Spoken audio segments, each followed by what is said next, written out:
undermines our core work and congressional intent. DHS is cashing checks it simply doesn't have in hopes that reconciliation passes and will cover their shortfall. That is an incredibly risky strategy and only sets up essential national security agencies for failure or violations of the Anti-Deficiency Act. How does that secure the homeland? There have been bipartisan discussions surrounding the organizational structure of the Department of Homeland Security, whether it's making FEMA an independent agency or transferring components like the U.S. Coast Guard or the U.S. Secret Service to other departments. We will never shy away from discussions about how we can improve the department, but absent an enacted law from Congress making changes to the department's organizational structure, this subcommittee will continue to conduct oversight over all existing DHS components and provide for their continued funding in the Homeland Security bill. I know that there are many areas in this bill that share bipartisan support, and I am so proud of the relationship that Chairman Amodei and I have built. I know that even in this highly partisan environment, he and I are committed to welcoming ideas for how to improve the department and better manage the department. But the Trump administration's actions have pushed us to unprecedented and to a sobering moment. America is a democracy, not a dictatorship.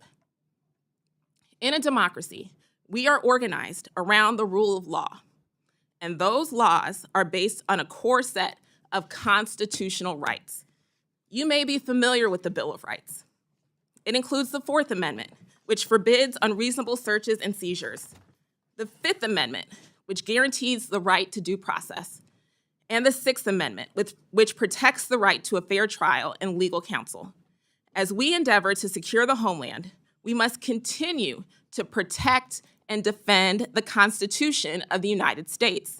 That is not a secondary mission. Let me conclude and take a moment to recognize the dedication and commitment of the women and men of the Department of Homeland Security who carry out the department's vital missions that help protect the American people from a wide range of threats. Again, I want to thank the chairman for holding this hearing. Mr. Chairman, I look forward to working with you on a bill that reflects those shared priorities, keeps our country safe, and upholds our shared values as Americans. I yield back. Thank you, Madam Ranking Member. The chair now recognizes the chairman of the Full Appropriations Committee, Mr. Cole, for his opening comments. Thank you very much, Mr. Chairman. Before I go to my prepared remarks, I just want to say what a pleasure it is to see our former colleague here and how proud we all are of you, your success as a governor, your success in this administration in its opening days. I don't know anybody that's been more effective in less time than you have, and the men and women that you lead and clearly lead so effectively. So I just want to thank you so much, honestly, as a friend and a colleague, but somebody that really appreciates the public service that you've already rendered this country in multiple ways. We're proud of you. Thank you again, Mr. Chairman, and Ranking Member Underwood, thank you.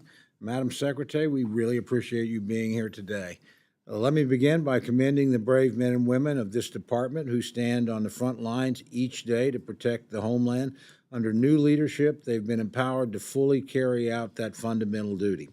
From day one, the Trump administration has made clear that protecting America is not negotiable, and this White House has taken immediate action to strengthen the security of our nation's borders and enforce existing immigration laws. The contrast from the Biden administration could not be clearer. Policies that allowed an open and lawless border have ended, and the message is clear. Illegal migrants, including violent offenders, will no longer have an open invitation. Criminal cartels and traffickers will no longer be enriched, and the safety of our citizens will no longer be put last. In less than 100 days, we've watched our southern border go from chaos to closed.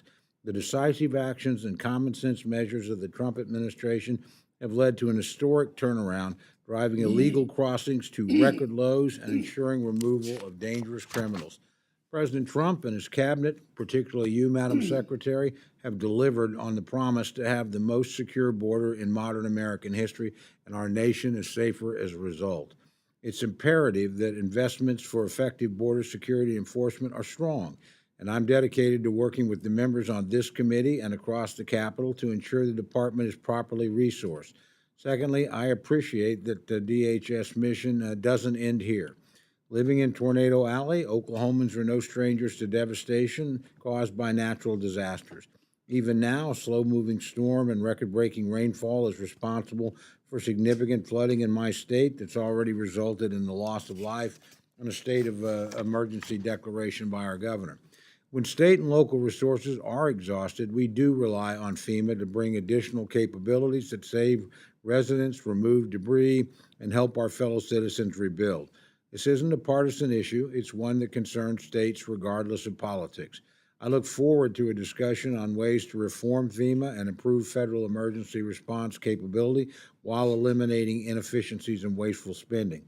Programs like the Building Resilient Infrastructure in Communities, or BRIC, grants have provided many communities with the means to mitigate the next disaster before it strikes, potentially saving taxpayers even more money. I support efforts like these that give local communities, including those in rural Oklahoma, the resources to prevent further destruction.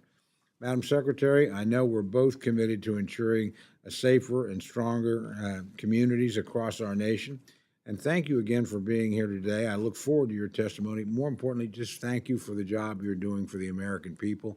The results have been spectacular and immediate, beyond, I think, what any of us could have expected.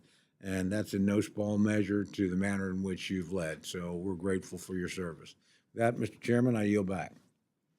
Thank you, Mr. Chairman.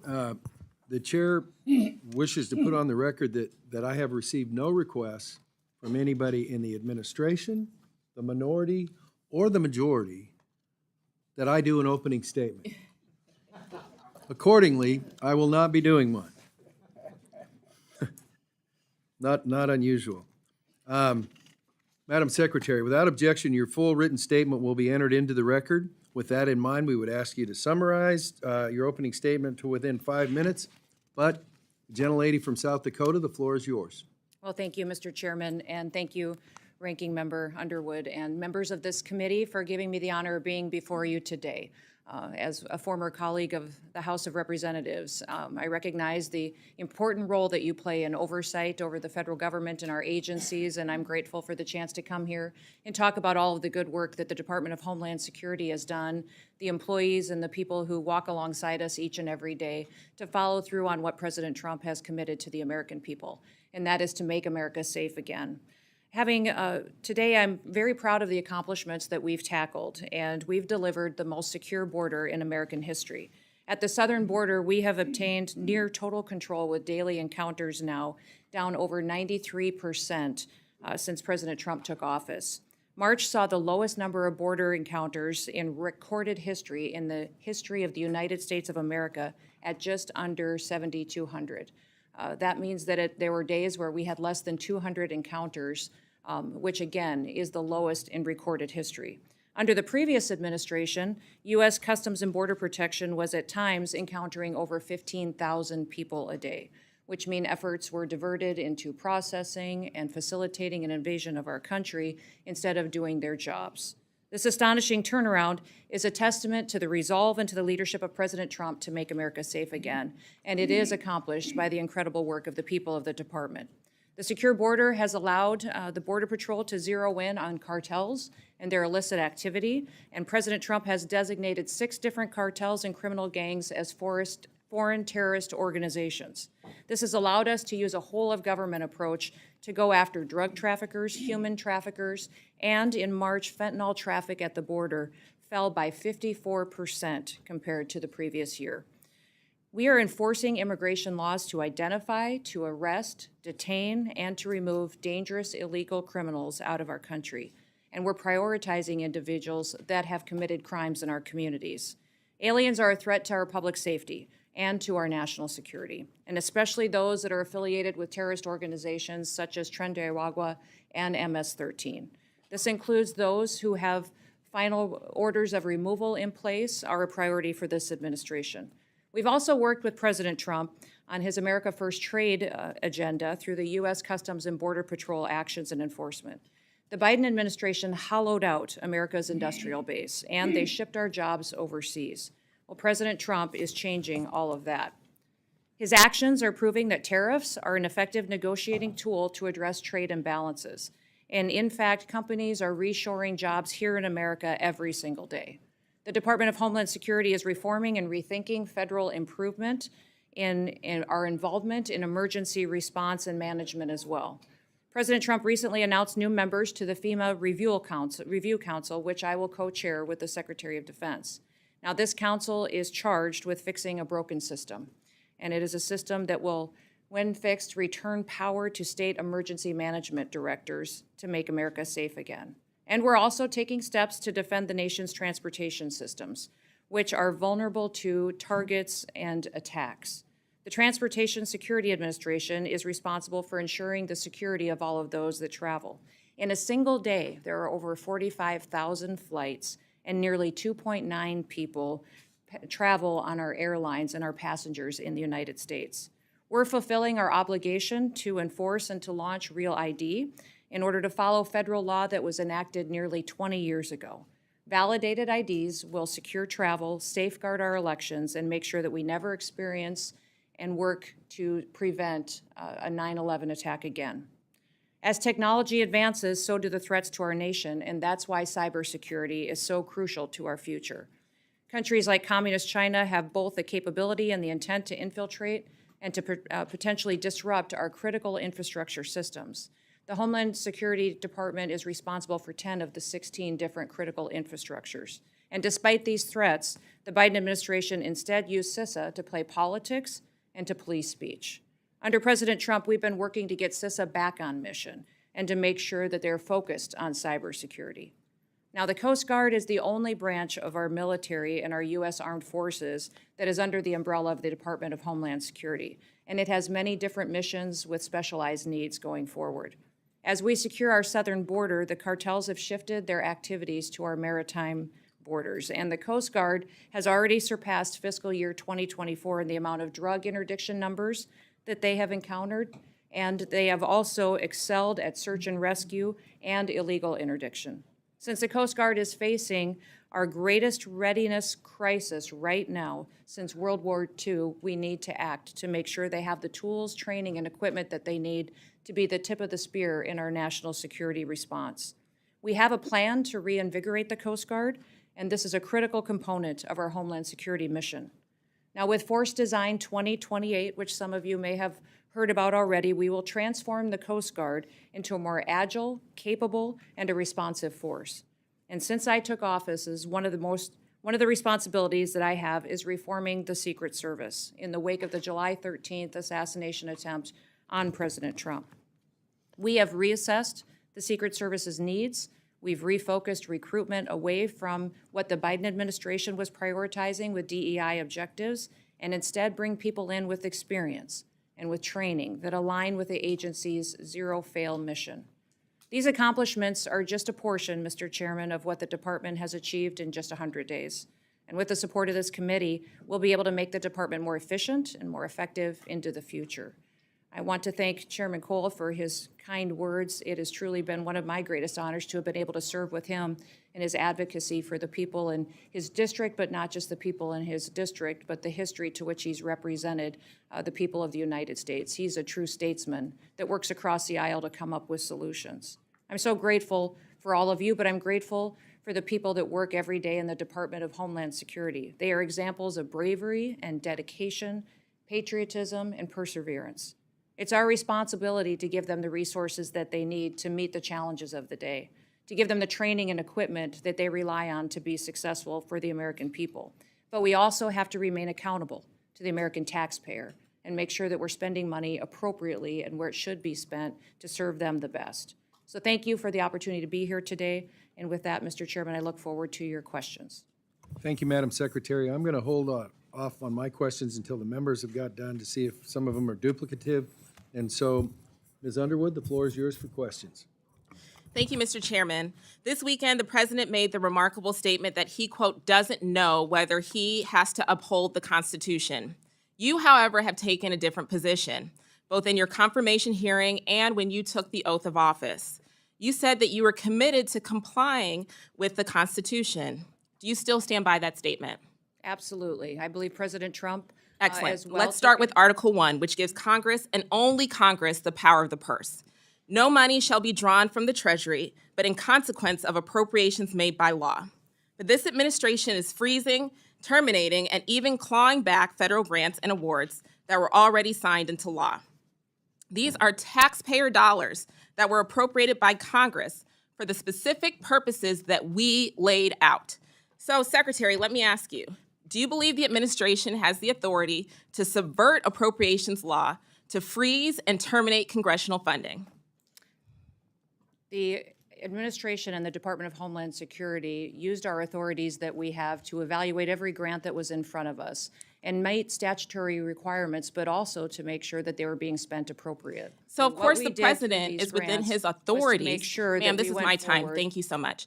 Of course, the president is within his authorities to drive policy decisions within the bounds of federal law and the Constitution, but that's not what you've been doing. What I'm asking is whether you believe you have the authority to ignore appropriations law. Do you believe that the Constitution gives the executive branch unilateral authority to withhold funds appropriated by the legislative branch?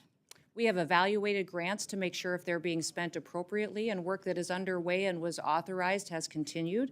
Other grants that have not been started and have not been authorized or obligated, we have reevaluated. And I think you're talking specifically about grants potentially within FEMA that were non-disaster related grants. I'm talking And those broadly, ma'am, programs are and being- Article 2 does not give the executive the authority to withhold funds, period. And multiple courts have weighed in to agree. Multiple courts have ruled in agreement. Congress controls the power of the purse. That is a fact. That's not a question. That is a fact. And so if the president disagrees with certain spending, Congress passed the Impoundment Act to create a legal process to seek rescissions, and we expect him to follow the law. This administration is not just ignoring the constitutional power of the people's elected representatives. It is also violating the fundamental right of individuals. Do you believe that the Constitution grants everyone in our country the right to due process, including non-citizens? The administration has the authority to. Ma'am, look I'm at looking for a while yes or grants are no spent and question. to Yes or no? Do you believe the reappropriate them Constitution? as Yes, appropriate. ma'am. Do you, We have ma'am? not conducted in Reclaiming any my kind time, of Mr. impoundment. Chairman. Time is yours. Okay. Secretary Noem, I'm just looking for a yes or no here. Do you believe the Constitution guarantees due process to everyone in America? Due process is exactly what this Congress Yes lays or out. no? It is, and Okay, the ma'am, tools I'll take you that as give a us no. on due process Excuse me, is I'm afforded trying, to. ma'am, I'm trying to ascertain your understanding of the law as it applies to your department. And you as its leader should be able to give us a yes or no answer because judge after judge has ruled that the law is not being followed. Do you believe that the U.S. government has the authority to deport American citizens? No, and we are not deporting great. U.S. citizens. I'm so happy to hear that you do not believe that the law gives you that authority because the federal government has no authority under U.S. laws to deport any American citizen. And as I know, everyone viewing this hearing today knows that several American citizens have been deported to haven't. date. That is not Secretary true. Noem, that was not a question. Secretary Noem, that oath that we both swore before taking office was to protect and defend the Constitution of the United States, not the president, not a political party, the Constitution. And that's what we're going to keep doing here at the Appropriations Committee. Thank you. I yield back. Chair now recognizes the gentleman from Oklahoma, the chairman of the Appropriations Committee, for questions. Mr. Cole, the floor is yours. Thank you very much, Mr. Chairman. Madam Secretary, again, great to have you here. In your service, you've prioritized detaining and removing literally the worst of the worst in our country that have arrived here illegally, including those that have committed violent crimes against our fellow Americans. I think we're all in support of that effort. Can you tell us, and you may not have this information, I'm just curious, how many illegal aliens have committed serious offenses against our own citizens? Yeah, there are tens of thousands of illegal aliens that have committed crimes against individuals in this country, and we have worked very hard to make sure that those are the individuals that we're going after and deporting as soon as possible. There have been over 160,000 repatriations targeting these individuals, returning them back to their home countries and facing consequences and legal action because of that. President Trump has told us to make these individuals a priority and to also make sure that we're identifying those with final removal orders to remove. And overwhelmingly, the American people have supported this. One of the things that I would say is that was unfortunate was the Biden administration closed an office within ICE that helped us better track criminal activity by illegal aliens and to give resources to those families, to let them be informed on when cases were in court, if the perpetuator of their crime was going to be released, if they were in custody. The Voices office within ICE was opened under the first Trump administration, and President Biden closed that office, I believe, to cover up exactly how many crimes were committed against people in this country by illegal aliens.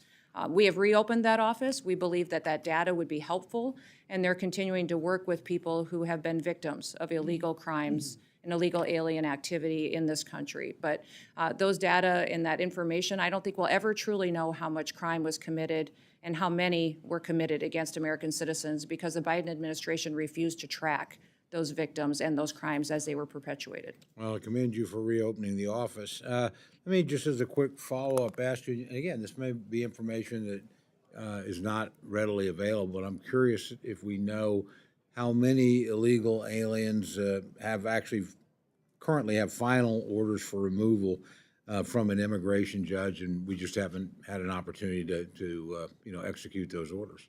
Well, that is the challenge that we have, is that we have literally millions of illegal aliens that have overstayed or are here illegally that need to have a final order as issued. We have hundreds of thousands that are going out and targeted and being removed from this country today that ICE is working every day in coordination with all other areas of our government to get them removed from our country. But we do have a backlog, because this was not a priority under the last administration. So we have up to 1 million cases that are backlogged that need to be processed by an immigration judge in an immigration court in order to make sure that we are having those final removal orders and that we can take action on them. I want to commend you. You mentioned your statement about pushing on the Real ID Act. I know that's not an easy thing to do, and I'm sure when the day comes, about 30% of the people, as I understand it, that travel still don't have that documentation. Amongst the things you have to consider are what kinds of IDs are acceptable. I would encourage you, as you do that, to look carefully at tribal IDs. I know certainly in South Dakota, but in Oklahoma, we have a lot of our citizens that use those as primary sources, and clearly they need to meet the standards you lay out. But whatever you could do in that regard to both keep those folks informed and work with them so they get into compliance would be very appreciated. We do. Tomorrow is the day that Real ID will finally be enforced. It's been a law that's been in place for over 20 years. 81% of the travelers that travel by airline in the United States today are already compliant. So they have IDs that already they will be able to use just like they normally always have been. We will be honoring passports, other federally recognized IDs. Tribal IDs will be recognized. So thank you, Mr. Chairman, for that. And what will happen tomorrow is folks will come through the line and will be issue their ID and show it. If it's not compliant, they may be diverted to a different line, have an extra step, but people will be allowed to fly. We recognize that this is a security issue. Congress has had many, many years to reevaluate it and decide if they wanted to change the law or to stop it, and the Biden administration chose that it should go into place on May 7th, and we intend to follow the law. So we will make sure that it is as seamless as possible and that travelers will get to stay on their intended itinerary, but we are telling people that this law will be enforced and it will allow us to know individuals in this country who they are and that they're authorized to travel.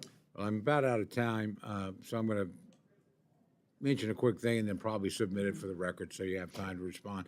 I am very interested in the BRIC grants, which again we did pass when President Trump was there.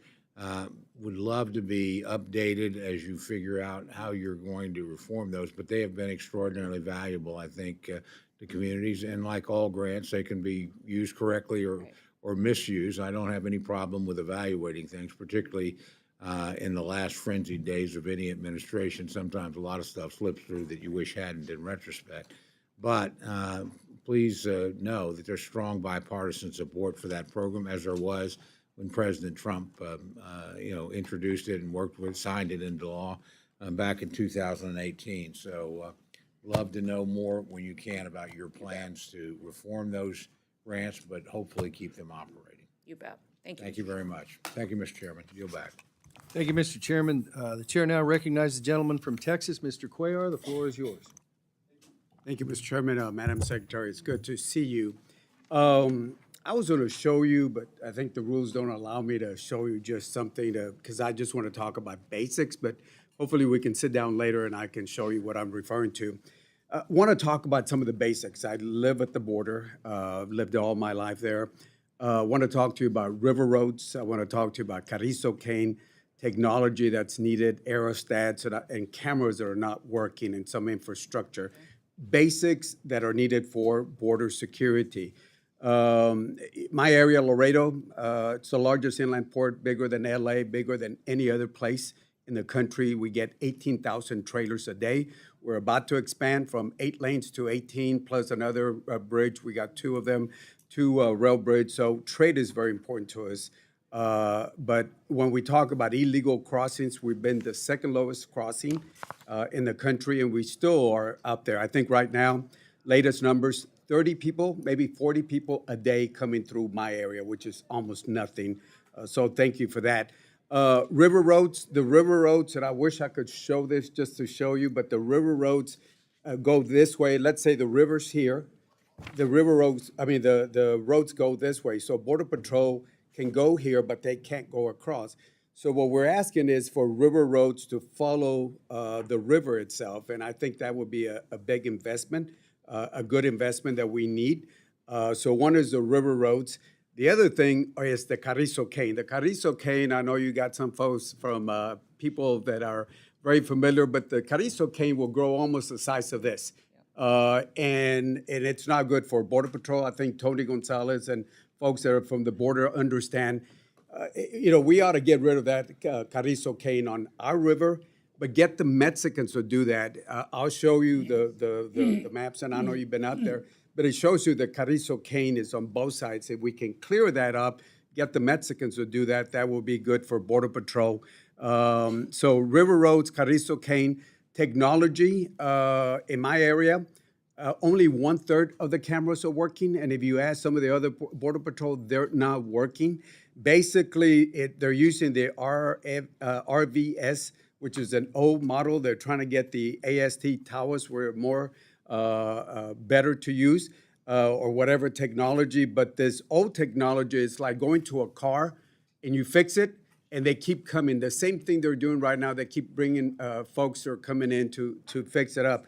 1/3 of the cameras are working, 2/3 are not working. That's not right. Procurement process needs to be better so they can move faster to buy that technology. And finally, there are dead spots. Even now, with the modern technology, Border Patrol can be in certain areas and dangerous areas, and they don't have the technology and radio that's working. Aerostats, the military has a lot of them in surplus. The problem is in the past administrations, they've hired contractors that Homeland was paying too much money. So we need to look at those aerostats that are available from the military surplus itself. Border Patrol, I think right now we got 19,327. We funded 22,000, and we need to hire more. OFO, the men and women in blue, were at 26,334. We're still below the modeling, so we need to hire those officers. So those are some of the things, and I know I gave you a whole bunch of things, but there's the basic things that are important to Border Patrol. Last point, as we try to hire new Border Patrol, I know the reconciliation has something that will affect them that has to do with Social Security supplement. I've talked to a lot of Border Patrol agents, and right now they're crunching the numbers.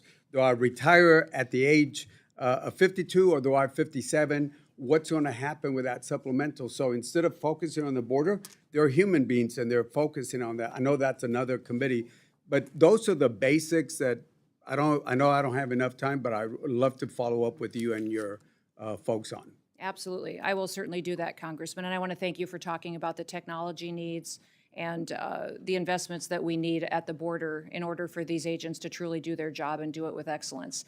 I will tell you that recruitment at CBP is up over 50%. So as we've allowed them to go back and to do their jobs, We have had more and more interest in people, more applications coming in, and I think that's a fantastic trend, that as people talk about how discouraging it was over the last several years by them not having their hands tied, that now that they actually get to secure the border and work for the American people, that they're recruiting more and more help to be assisting along the way. Thank you. And we'll follow up on the rest of these conversations. Thank you. Thank you. Thank you, Mr. Cuellar. The gentleman from Florida, Mr. Rutherford, the floor is yours for questions. Thank you, Mr. Chairman. And Secretary Nome, I have to say, it's already been mentioned a couple times, the amazing speed with which you all turned around the southern border. And I know that a big piece of that was your endorsement of the 287G program. You know, I fought with Secretary Mayorkas, your predecessor, to try and expand that program. He refused to do it, even though his own acting ICE secretary said in a hearing before this committee that 287G was the best thing since sliced bread because it protected officers and the community. And so I want to thank you for that. You all came in and overnight, it seems, added 300 agencies to the 287G program. That's an amazing accomplishment, and I think that's a reason for a lot of the success that you've seen there. In fact, my own agency, where I had started 287G back 15 years ago, we were part of Operation Tidal Wave, and just great success in Florida with all the sheriffs and chiefs coming together. 1,120 illegal aliens taken off the street, 63% of which, Madam Secretary, actually had criminal arrests and convictions prior to that. So two questions about 287G. Number one, what can we do to help you get more agencies involved? And number two, what do you need from the standpoint of technology? You just mentioned the technology. What can we do to help you get those agencies trained and the technology that they need to get into those databases so that we can actually run these 287G programs, which are better than sliced bread, at top efficiency? Yeah, well, thank you, Congressman, for talking about this program, because it is incredibly important to our strategy of having the enforcement that we need to really address the criminal activities that we've seen out on the ground. 287G is a partnership between our officers, ICE, CBP, that brings everybody to the table. It's an agreement that's signed with local law enforcement or state law enforcement that allows us to operate in a task force model to go out and make sure that we're having more bodies, more people a part and backup of these operations on the ground going after dangerous criminals. We have today, I believe, 598 agreements out there across the country, over 6,200 different officers that has brought alongside of us to work alongside of us to protect our communities, and they've done incredible work. You referenced what was done in Florida on Operation Tidal Wave. Those 1,120 dangerous criminals are off the streets now today, and they are people that were here illegally, broke our laws, and now they are having the opportunity to face consequences and to go home to their home countries. I would say that we're looking for more agreements like that across the country, and we'll continue to build on it. What Florida did by having a whole of state approach is what we want to build out and model in every other state as well. And we've had partnerships from the DEA, ATF, DOJ, state highway patrols. We've had, obviously ICE, U.S. Marshals, CBP, local law enforcement, cities, county sheriffs. People who've committed their whole life to upholding the law and having the scales of justice apply equally to everybody are a part of this team. And it has been wonderful to see people jump in and be a part of it to make sure that we have not just the authorities that we need to go out there and to work, but also to have the local knowledge and the people in their community that really want to be a part of the solution and making them safe again. Well, we look forward to continuing that. I want to ask very quickly, I don't have much time left, but I want to ask about these recalcitrant countries that, we have 1.2 million deportation orders out there that are waiting for these countries to take them back. I was shocked under the Biden administration that Secretary Mayorkas claimed he couldn't send them home because they wouldn't take them. But now I understand that, now that you're in charge of DHS and the Trump administration and State Department working together, that there's been some change in that. And can you talk a little bit about how that's going? Yeah, so the Department of State is the entity that negotiates travel documents and the ability to repatriate people back to their home countries. And they've done phenomenal work in giving us the opportunity to do that.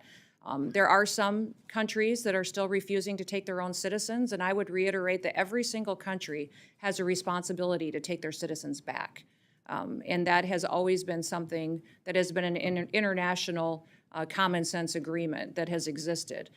Many of the countries today, even as they are working with us, aren't taking their citizens home very quickly. They may limit us to 1 or 2 planes a week. Mexico had a limitation on us for quite a period of time, even a limitation on what kind of aircraft we could use. And so working with those countries is a diplomatic job that consistently needs to be stayed on top of. So many times while we have people that are brought into our facilities and ready to be returned home, getting those travel documents and the permission to return them to their countries is incredibly important. Thank you very much for getting them out. I see my time's expired. I yield back. Chair recognizes the gentleman from Hawaii, Mr. Case. The floor is yours for questions. Thank you, Mr. Chair. Madam Secretary, I appreciate your rosy report on the Department of Homeland Security. I have a different view on where the department is today and where you, and by you I'm going to refer to the President, the administration, and you as Secretary, are taking it as reflected in your actions and budgets, not just in your words. But I think it's important that we start by some points of agreement. First of all, I think you would agree, I hope you would agree, that the 270 or so thousand members of the DHS workforce, if that's what the figure is now, and we Yep, would it's like to supposed to. find out what the figure is at some point, spread across your 22 departments, all deserve our praise for their dedication, for serving our country every day, and they also deserve our professional respect. I think we would also agree that the efforts to legally reduce illegal immigration and illegal drugs of the past couple of years across our borders are paying off and should be continued. So I agree with you on those things. Overall, however, and focusing on the budget, because this is the Appropriations Committee, what little you have shown us thus far of your FY 2026 budget, it looks like you are definitely overfunding some efforts, mainly for messaging purposes, at the expense of some other efforts that are really critical, such as cybersecurity, disaster prevention and mitigation, transportation security. And you're using budget gimmicks to misdirect and conceal your intent. On your budget gimmicks, you claim a 65% increase in DHS's overall budget, targeted at the border, drugs, and the Coast Guard. But all of that increase or more is loaded into your separate reconciliation bill. You have essentially, for this purposes of this committee, level funded DHS and loaded all of the extra money into reconciliation. First of all, aside from completely sidetracking this particular committee, which is supposed to be doing that funding, you should know, if you don't already, that this is not an appropriate use of reconciliation. It's intended to maintain the illusion of responsible budgeting. It certainly is holding needed DHS increases, which many of us would support in other situations, hostage to your overall reconciliation plan of continuing tax cuts for billionaires and slashes in critical programs like Medicaid. So the question I have, and it's a rhetorical question since I'm making a statement here, is why don't you just come into this committee and say it straight? We need a 65% or more increase in DHS to actually protect our national security. Your increase is also heavily skewed to the border generally and CPB specifically, some $20 billion, all of it in reconciliation. And nobody disputes that CPB needs help. I've been to the border 3 times myself. I've spent time with the agents, and certainly personnel and equipment costs are necessary. But a question that I have from an oversight perspective is, if you are claiming such success at the border, which without spending all of this extra money which you're now asking for, do we need to do that at the expense of other programs? And I mean the non-personnel stuff. You're also loading half of your reconciliation increase into the U.S. Coast Guard, $21 billion. And everybody agrees that the Coast Guard needs help. It's critical in the Indo-Pacific, where you have actually withdrawn from the Indo-Pacific, which I think was a tremendous mistake. Why don't you just ask for that in your base budget rather than trying to hide and extort it in reconciliation? Your budget also ignores and even attacks other critical functions of DHS, the Cybersecurity and Infrastructure Security Agency, or CISA, which I think we would all agree is critical to direct national defense, but also civilian infrastructure, which is the most exposed right now, and the reliance of foreign countries on our expertise to help them with their cybersecurity, and yet you propose to reduce CISA by 20% in your base budget. And I don't think that you can claim that that's all somehow Biden misdirection. FEMA, another example of misbudgeting in my view.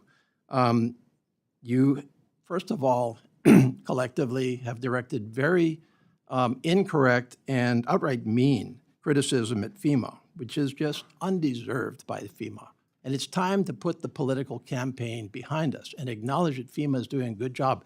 They did an outstanding job on Maui, and I sat with them on Maui when they were trying their very best and did their very best while their president was criticizing their work. We don't need this, and further, we certainly need to fund them adequately. Transportation Security Administration, same basic observation, a critical agency which you have not adequately funded. So fundamentally, my time is running short. Obviously, this is a critical agency. It deserves to be led responsibly and transparently. It deserves to be budgeted for transparently and responsibly. And until we get there, I do not feel safer under your leadership at DHS. Well, thank you, Mr. Chairman, if I can respond quickly.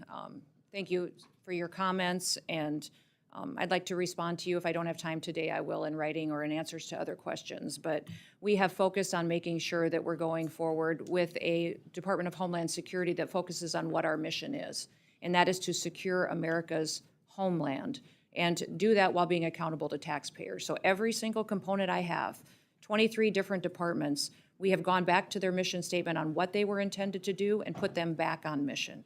So in CISA, instead of doing censorship, misinformation, disinformation, they're back to securing our critical infrastructure. TSA, all we're doing there in the reductions is reducing empty FTEs that were never filled or don't have TSOs in them now, and asking for TSA officials to do work that they were intended to do, not to do unskilled technical work by monitoring exit lanes. So I could go through all of them that you mentioned, FEMA as well. The president has indicated he wants to eliminate FEMA as it exists today, and to have states have more control over their emergency management response. He wants to empower local governments and support them in how they respond to their people. So thank you for identifying what you're concerned about, and I look forward to having conversations with you so that I can answer the questions that you have and reassure you that this Department of Homeland Security is accountable, but it is also going to fulfill the mission for which it was created after the horrific events of 9/11.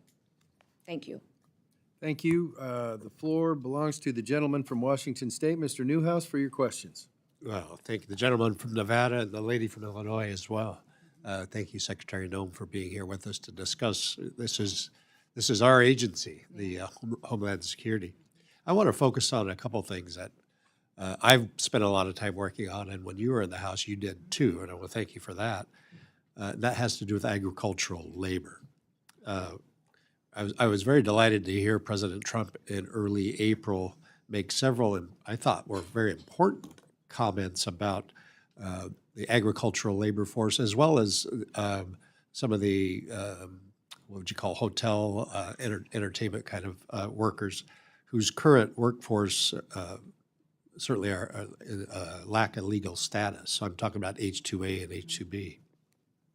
He proposed a plan to allow undocumented agricultural workers an opportunity to touch back with the ability to come back to the United States with achieving a legal status. I can't overestimate or overstate the importance, as you know, of an agricultural labor force to produce food and fiber in our country. So I wanted you to, if you could, provide any kind of an update that you could share with us on the discussions there at the cabinet level, but also in that same vein, a major cattle producer and processor in Washington and Idaho recently shared some of their concerns with I believe it's called the termination of parole process for Cubans, Haitians, Venezuelans, and Nicaraguans. Apparently, the workforce there, up to 15% of their workforce is made up of people from those countries. And so I wanted to give you an opportunity to either speak with us about that or follow up with my staff later. No, thank you so much for talking about the important programs that we have to facilitate a workforce in this country that have contributed so much in certain industries and different areas going forward. President Trump has been very clear that he believes that people that are here illegally need to go home. He has backed that up with his policies that you don't get to come into this country and have the law apply to some people and not others, that the scales of justice should apply equally to everyone, and that individuals who are here illegally need to face consequences for that and go home. I think one of the reasons that you've heard us recently talk about self-deportation is because our preference is that the individuals who are here illegally self-deport. We will facilitate purchasing their plane ticket and a stipend once they return to their home country, so they have the opportunity to do exactly what you talked about by touchback. They have the opportunity to come back to America then, and to do it the right way. They will face the consequences for breaking our laws originally, but we want everybody to have the opportunity to be a part of the American dream. If individuals who are here illegally wait until we have to go out and find them, arrest them, deport them, spend up to $17,000 by getting them back home to their home countries, President Trump has been very clear. They will never get the chance to come back. So I would encourage everyone in this country that is in these industries to proactively tell the story. That's why you've seen us aggressively carrying the message to people that the United States is now following the law, that we are now securing our borders, and that we're getting people out of our country who've broken our laws. But if you do work with us, that you will have the opportunity to come back. Those visa programs are ones that we continue to have discussions with the administration, with many of you on. There's some latitude given to the Secretary of the Department of Homeland Security, but I will remind you that Congress consistently maintains the authority to determine how many are issued in this country and if they are issued into the future. And so we always will follow that as that goes forward. And as you talk about the importance of what the work we do at the Department of Homeland Security, I know that working with these folks that are in these different industries, that we will continue to have those conversations with all of you. When we talk about different policies that the department is following, many times it's Congress, it's the House of Representatives and Senate who sets the policy that we are following and gives us the authority to do and take the actions that we are. Okay, very good. Look forward to working with you Yes, more thank on that. And just in the short amount of time I have left, the harbor maintenance tax. Yes. A lot of countries are essentially bypassing that, bringing goods, importing them to the United States through either Canada or Mexico, and foregoing paying any kind of tax that way. Certainly we have a lot of illicit drugs coming through. We need to get a handle on that as well. But in your testimony, you highlighted the importance of the CBP enforcing tariffs on imports, and this seems to be an appropriate place to put a lot of time and energy. I'm going to, just so you know, I'll have some legislation here shortly addressing this kind of stuff, but I wanted to draw your attention to a lot of the efforts that other countries are going through to avoid paying that tax. Yeah, thank you for pointing that out and for talking about it in this committee hearing, because I think a lot of people don't realize that that's one of the factors that we're dealing with too at the federal level, is having other countries unfairly manipulate their processes to avoid paying what is due to the American people. Since President Trump has been in office, CBP has made 21 different enforcement actions on tariffs. So they've put in place that many adjustments and changes to other countries as goods and services come into this country, and have done it with excellence. I'll remind everybody that CBP is the oldest law enforcement agency in the country and has collected tariffs for many, many, many years.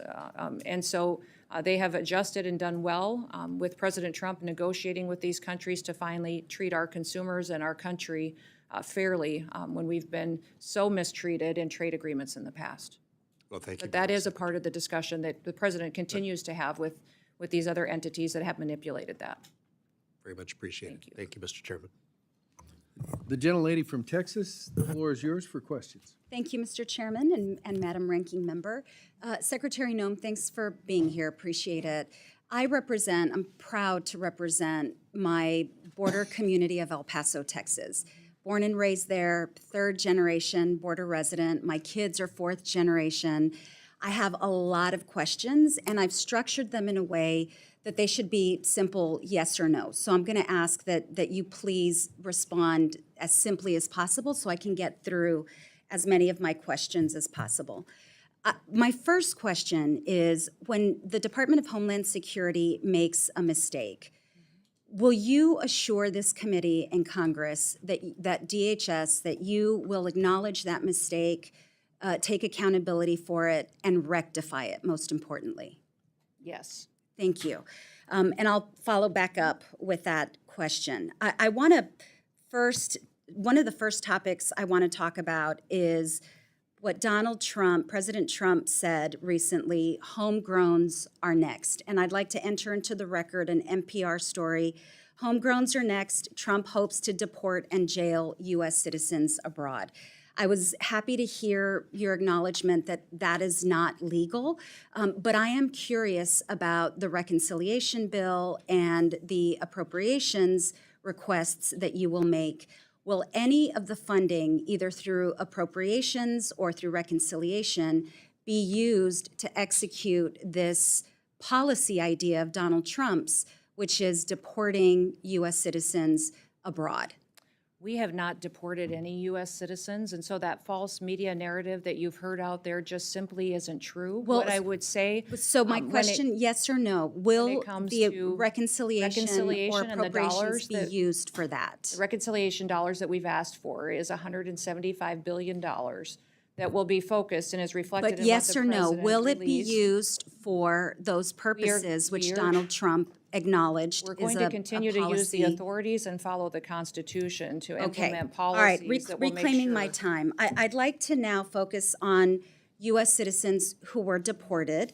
In fact, 3 children so far, likely more children. One of those children with cancer who was deported without the medication necessary to address that child's cancer. Again, a U.S. citizen. The lawyers have said that they were not given, the family was not given an opportunity to make plans for the kids. And so they were deported, essentially, again, U.S. citizens. I have a question about the forms that ICE is supposed to utilize when engaging with parents who have children, the parents who are being deported, and the U.S. citizen children. One of those forms is ICE Form 71-078, or the Caregiver Designation at Arrest form. Were any of the individuals who were deported, who had U.S. citizen children deported with them, were they given an opportunity to sign that form? When these, the specific cases that you're referencing with these children, it was the parents' choice to take their children with them. Did ICE Which it is the follow policy of through the on the Trump policy? administration to keep families together. Ma'am, That is what we have ma'am, continued reclaiming to my do, is time. that I these told you at the children, top of this, their ma'am, parents took the- ma'am, reclaiming my time. I said the questions are really simple, yes Mm-hmm. or no. Was that form used in any of those cases? I will get back yes to you or on no? that Okay, specific form. I perfect. don't know the Thank number, you, but I do that's- know these mothers Okay, went on the thank you. record The filling out second form, paperwork ma'am, and in reclaiming my interviews time. reiterating Ma'am, they wanted please, to keep their ma'am, children with them. reclaiming my time. I'd like you to avoid the filibuster so I can get to all my questions, please. Answering your questions with So facts. the second ICE form that I'd like to ask you about is ICE Form 71-76, which is also, it's pre-removal parental interests election form. Can you get back to me on that? Were all of the parents allowed to sign that? Are the parents allowed to speak to lawyers before they're deported, or to speak to their U.S. citizen spouses before they're deported? They are given the opportunity. Okay, so you can guarantee that every one of those parents, We followed all the normal policies and procedures. so and they were everything. allowed to Every talk case to was a handled lawyer? That's a exactly yes? As it is authorized. Is that a and laid yes? out by- That's a yes? Everything was handled That's- appropriately and but correctly. did they in all every get to single talk case to a that you've lawyer? Okay, addressed reclaiming my Under the time. policy. Mr. Chairman, unfortunately, I'm out of time. I have a number of other questions we'll get to in the next round. Thank you.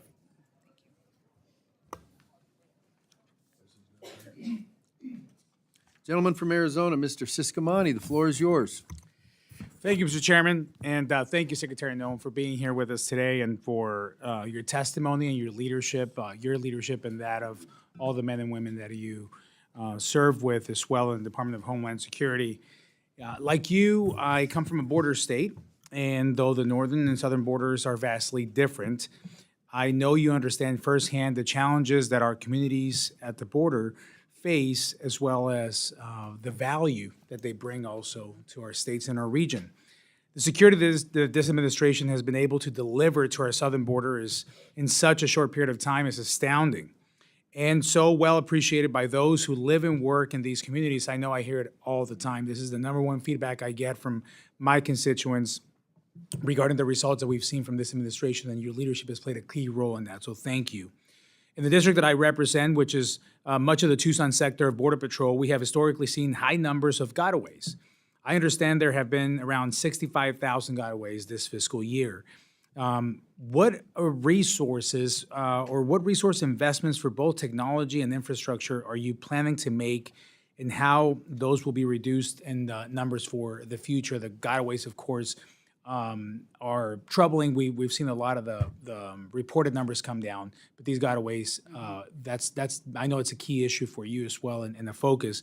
So on that, and then particularly, could you speak onto the technology that we'll be using in these rough terrain areas like Southern Arizona, which is so different from other border areas, including my friends in Texas. When you go to Arizona, it's just broad terrain, rough, some areas, hard to even build any kind of barrier or wall. So technology plays a big role there. Can you speak to that?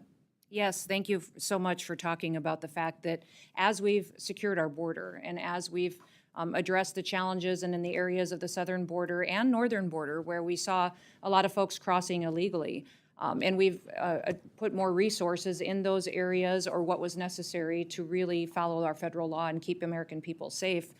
We've seen that some of the traffic has pushed to other areas, maybe areas that weren't well-traveled before, and now gotaways are trying to take advantage of that. They also have pushed heavily towards the maritime borders and out into the waters. The Coast Guard is seeing much more traffic. They're also seeing the cartel activity out there of trafficking of drugs and human beings and technologies that they're having a difficult time keeping up with. The Coast Guard has been neglected for many, many years, and they don't have the airframe, and they don't have the cutters to keep up and even to manage and maintain the horsepower needs that they have to catch and interdict some of the smuggling activities that are going on. You referenced some of the rough terrain and what we need to do as far as CBP and investment on this border.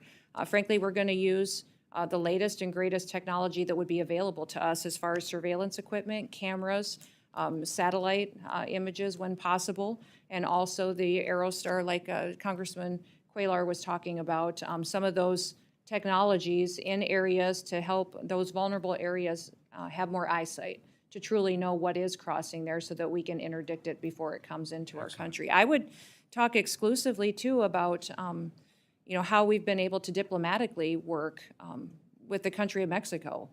President Trump's strong leadership has helped Mexico be more proactive than they ever were before, too. And so in my conversations with government officials, they've indicated to me there could be as many as 500 to 600,000 illegals that never reached our border because when they got to Mexico and heard that our border was closed, they turned around and went back. So a combination of solutions is needed.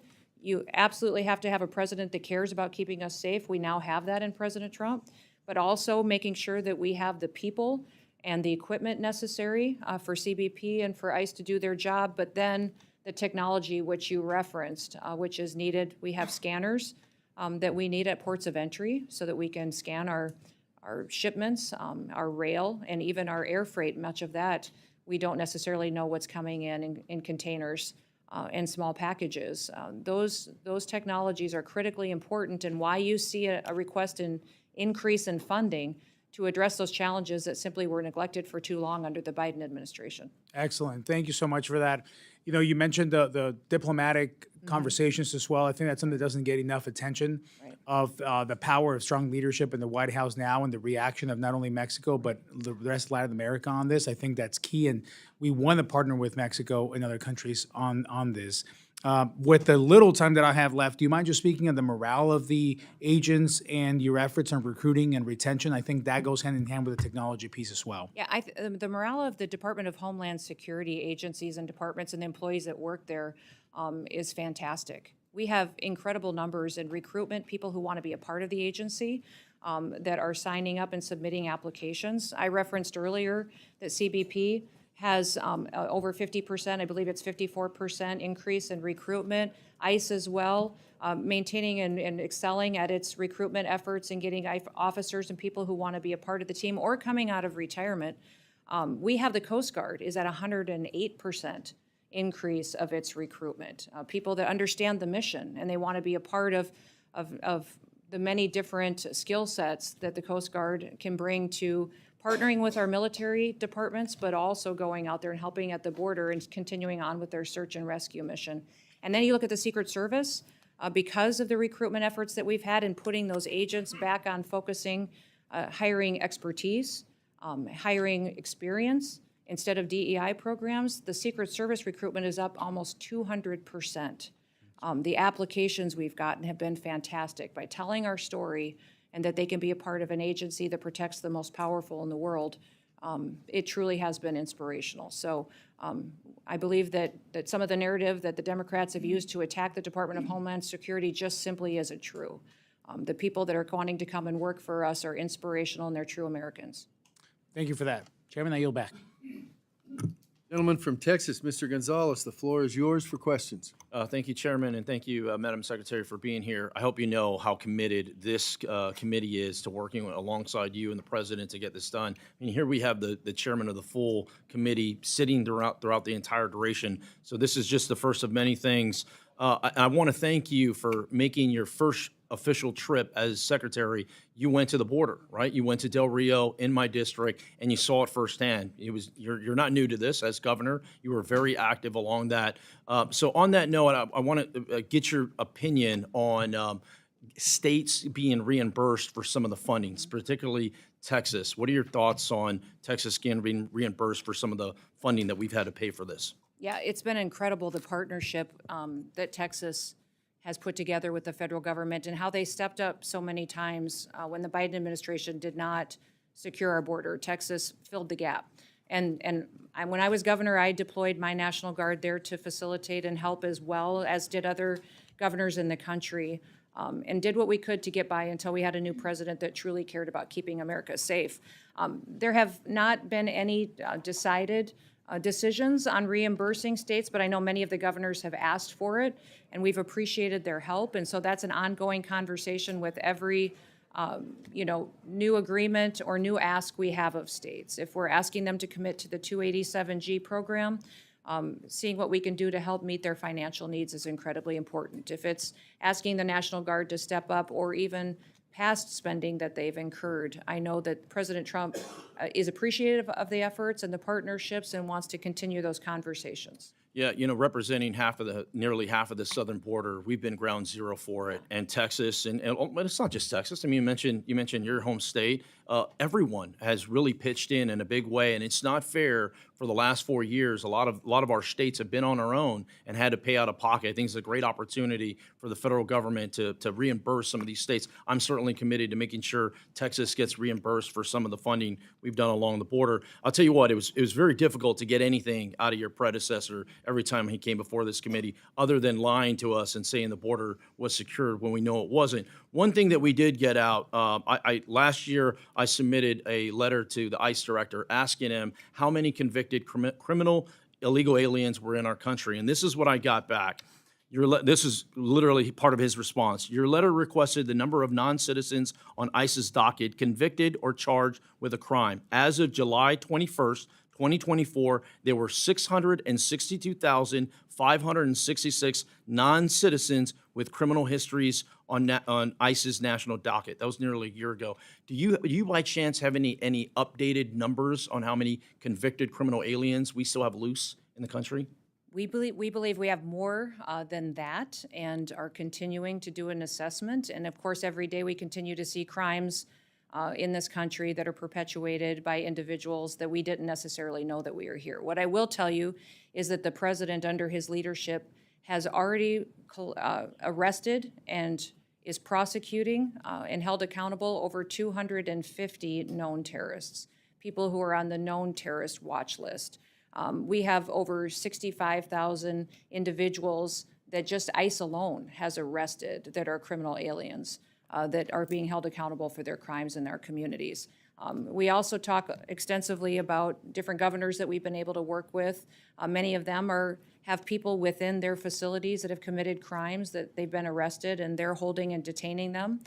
If they are illegals, many times they're facing their consequences in their jail and prison time before they can be returned to their country. So, these, by virtue of being in this country illegally, you are breaking the law and you are a criminal. And we've seen the previous administration pervert and manipulate their data and information to give us numbers that don't necessarily square with what the facts are on the ground. So there's many, many more criminals in this country, and we're going to continue to target and go after them to make sure that we're protecting families. I tell you what, the last administration was terrible at transparency, and I think it's a great opportunity for President Trump, along with yourself and other secretaries, to just be transparent to the American public, show them what we're dealing with. Once again, when we got that number back, it was it's jaw dropping to see there. My last point, I only have 26 or limited time left. Myself and Michael Guest, my good colleague from Mississippi, both sit on the Homeland authorizing side. We've been working very hard through reconciliation. One of the things that I would highlight for you, we talked about many things, is infrastructure, in particularly checkpoints. Checkpoints not necessarily along the border, but in our interior, both at the southern and the northern border, I think are very, very important. Please don't lose sight of that. In Eagle Pass in particular, that checkpoint is way outdated for the amount of traffic that's been in there. I'd flag that for you. Look forward to working together and chatting more on how we build this out. Absolutely. Great, thank you. With that, Chairman, I yield back. Gentleman yields back. Chair recognizes Mr. Guest from Mississippi. Thank you, Mr. Chairman. Madam Secretary, first I want to thank you, the men and women that you serve with, for the incredible success that you have been able to accomplish in just a short period of time. Just looking statistics, and I believe that is the greatest measure when we're looking at whether or not agencies are successful or not. Comparing statistics from one agency to the other, 1 year to the other, we know that last month CBP reported 11,017 encounters across the southwest border. Looking back a year, so March of 2024, under the Biden-Harris administration, 189,000. March of 23, 193,000. March of 2022, 222,000. So looking at just the metrics of what you and your men and women who serve with you have been able to accomplish, again, I believe is incredible. So when you leave here, please return to those men and women and thank them on behalf of all, not only the members of Congress, but all the people from across this great nation who are in gratitude for their continued service. As Representative Gonzalez said, he and I both serve also on the authorizing committee. And last week we were able to mark up legislation that included roughly $46 billion for additional walls, barriers along the southwest border. And I know that is something that, particularly between Republicans and Democrats, we have had a fundamental disagreement. And I would ask if you would just kind of take a moment to talk about the importance of the investment in walls and borders, barriers along the southwest border, and how that not only does that make our nation safer, but the importance that it is providing to the men and women who serve at CBP to make sure that they can better perform the duties that we've taxed them with. Well, thank you for talking about the importance of having not just enforcing of our laws in this country, but also infrastructure and security procedures that give us a wall. And that wall may look different based on what the topography is or the geographical location in this country on our southern border, but also on our northern border. And then when you talk about our maritime borders as well, we can't neglect the fact that we have needs there and infrastructure that would help us make sure we know what's coming into this country, who's coming into this country, and if it's appropriate and if they should be. Since President Trump has been in office, we have installed 77.8 miles of new border. That includes steel bollard fencing, but it also includes temporary border and some waterborne as well. We have 11 contracts that have been awarded to put in over 40 miles of new border as well, and we still have 5 contracts that are pending. And I want to thank you for focusing resources to continue to make sure that we're building infrastructure and building in wall and making sure that we're having what we need for each area to address the concerns that are there. That border wall will be built that is steel in areas that it's appropriate for, but the other areas may require us to do buoys. If we do have, waterborne areas such as, the Rio Grande and places like that, that it is required, and then having technology and cameras and the ability to see distances where we may not have the ability to put in fencing and even concertina wire and panels that would be used and are putting in temporarily right now as well. So the diversity of what happens is incredibly important. We're addressing the needs as they see fit, but we're going to continue to move forward with putting up that infrastructure because it does slow down traffic, it sends a message, and it gives our CBP officers more opportunities to truly address the security concerns that we've had in the past. And Madam Secretary, in the last roughly minute that I have, I want to address an issue that near and dear to my state. March the 15th, we had a series of tornadoes that came through Mississippi. Half a dozen individuals lost their lives that day. It impacted roughly 20 counties, so roughly a quarter of our state was impacted. Shortly after the storms, I, along with many of the other elected officials, we went and we visited those areas that were impacted, and I'll tell you that some of the damage has been extreme. Our governor and MEMA quickly requested disaster assistance, but at this point, the review of that process is still pending. And I understand that that takes time, and I don't want to rush anything. But I would ask you if you could make sure that you could do everything to expedite that request. It is impacting my local jurisdictions with debris cleanup. It is impacting people as they seek to recover. So I would just ask that you personally see if anything could be done to expedite that request. And with that, Mr. Chairman, I would yield back. Yes. Gentleman yields back. Yes, I will certainly get back to you and follow up with that. I'm not sure if that decision is still with us or at the White House, but I will follow up with you. And I want to thank you for talking about the fact that you're sitting there waiting for the federal government to respond.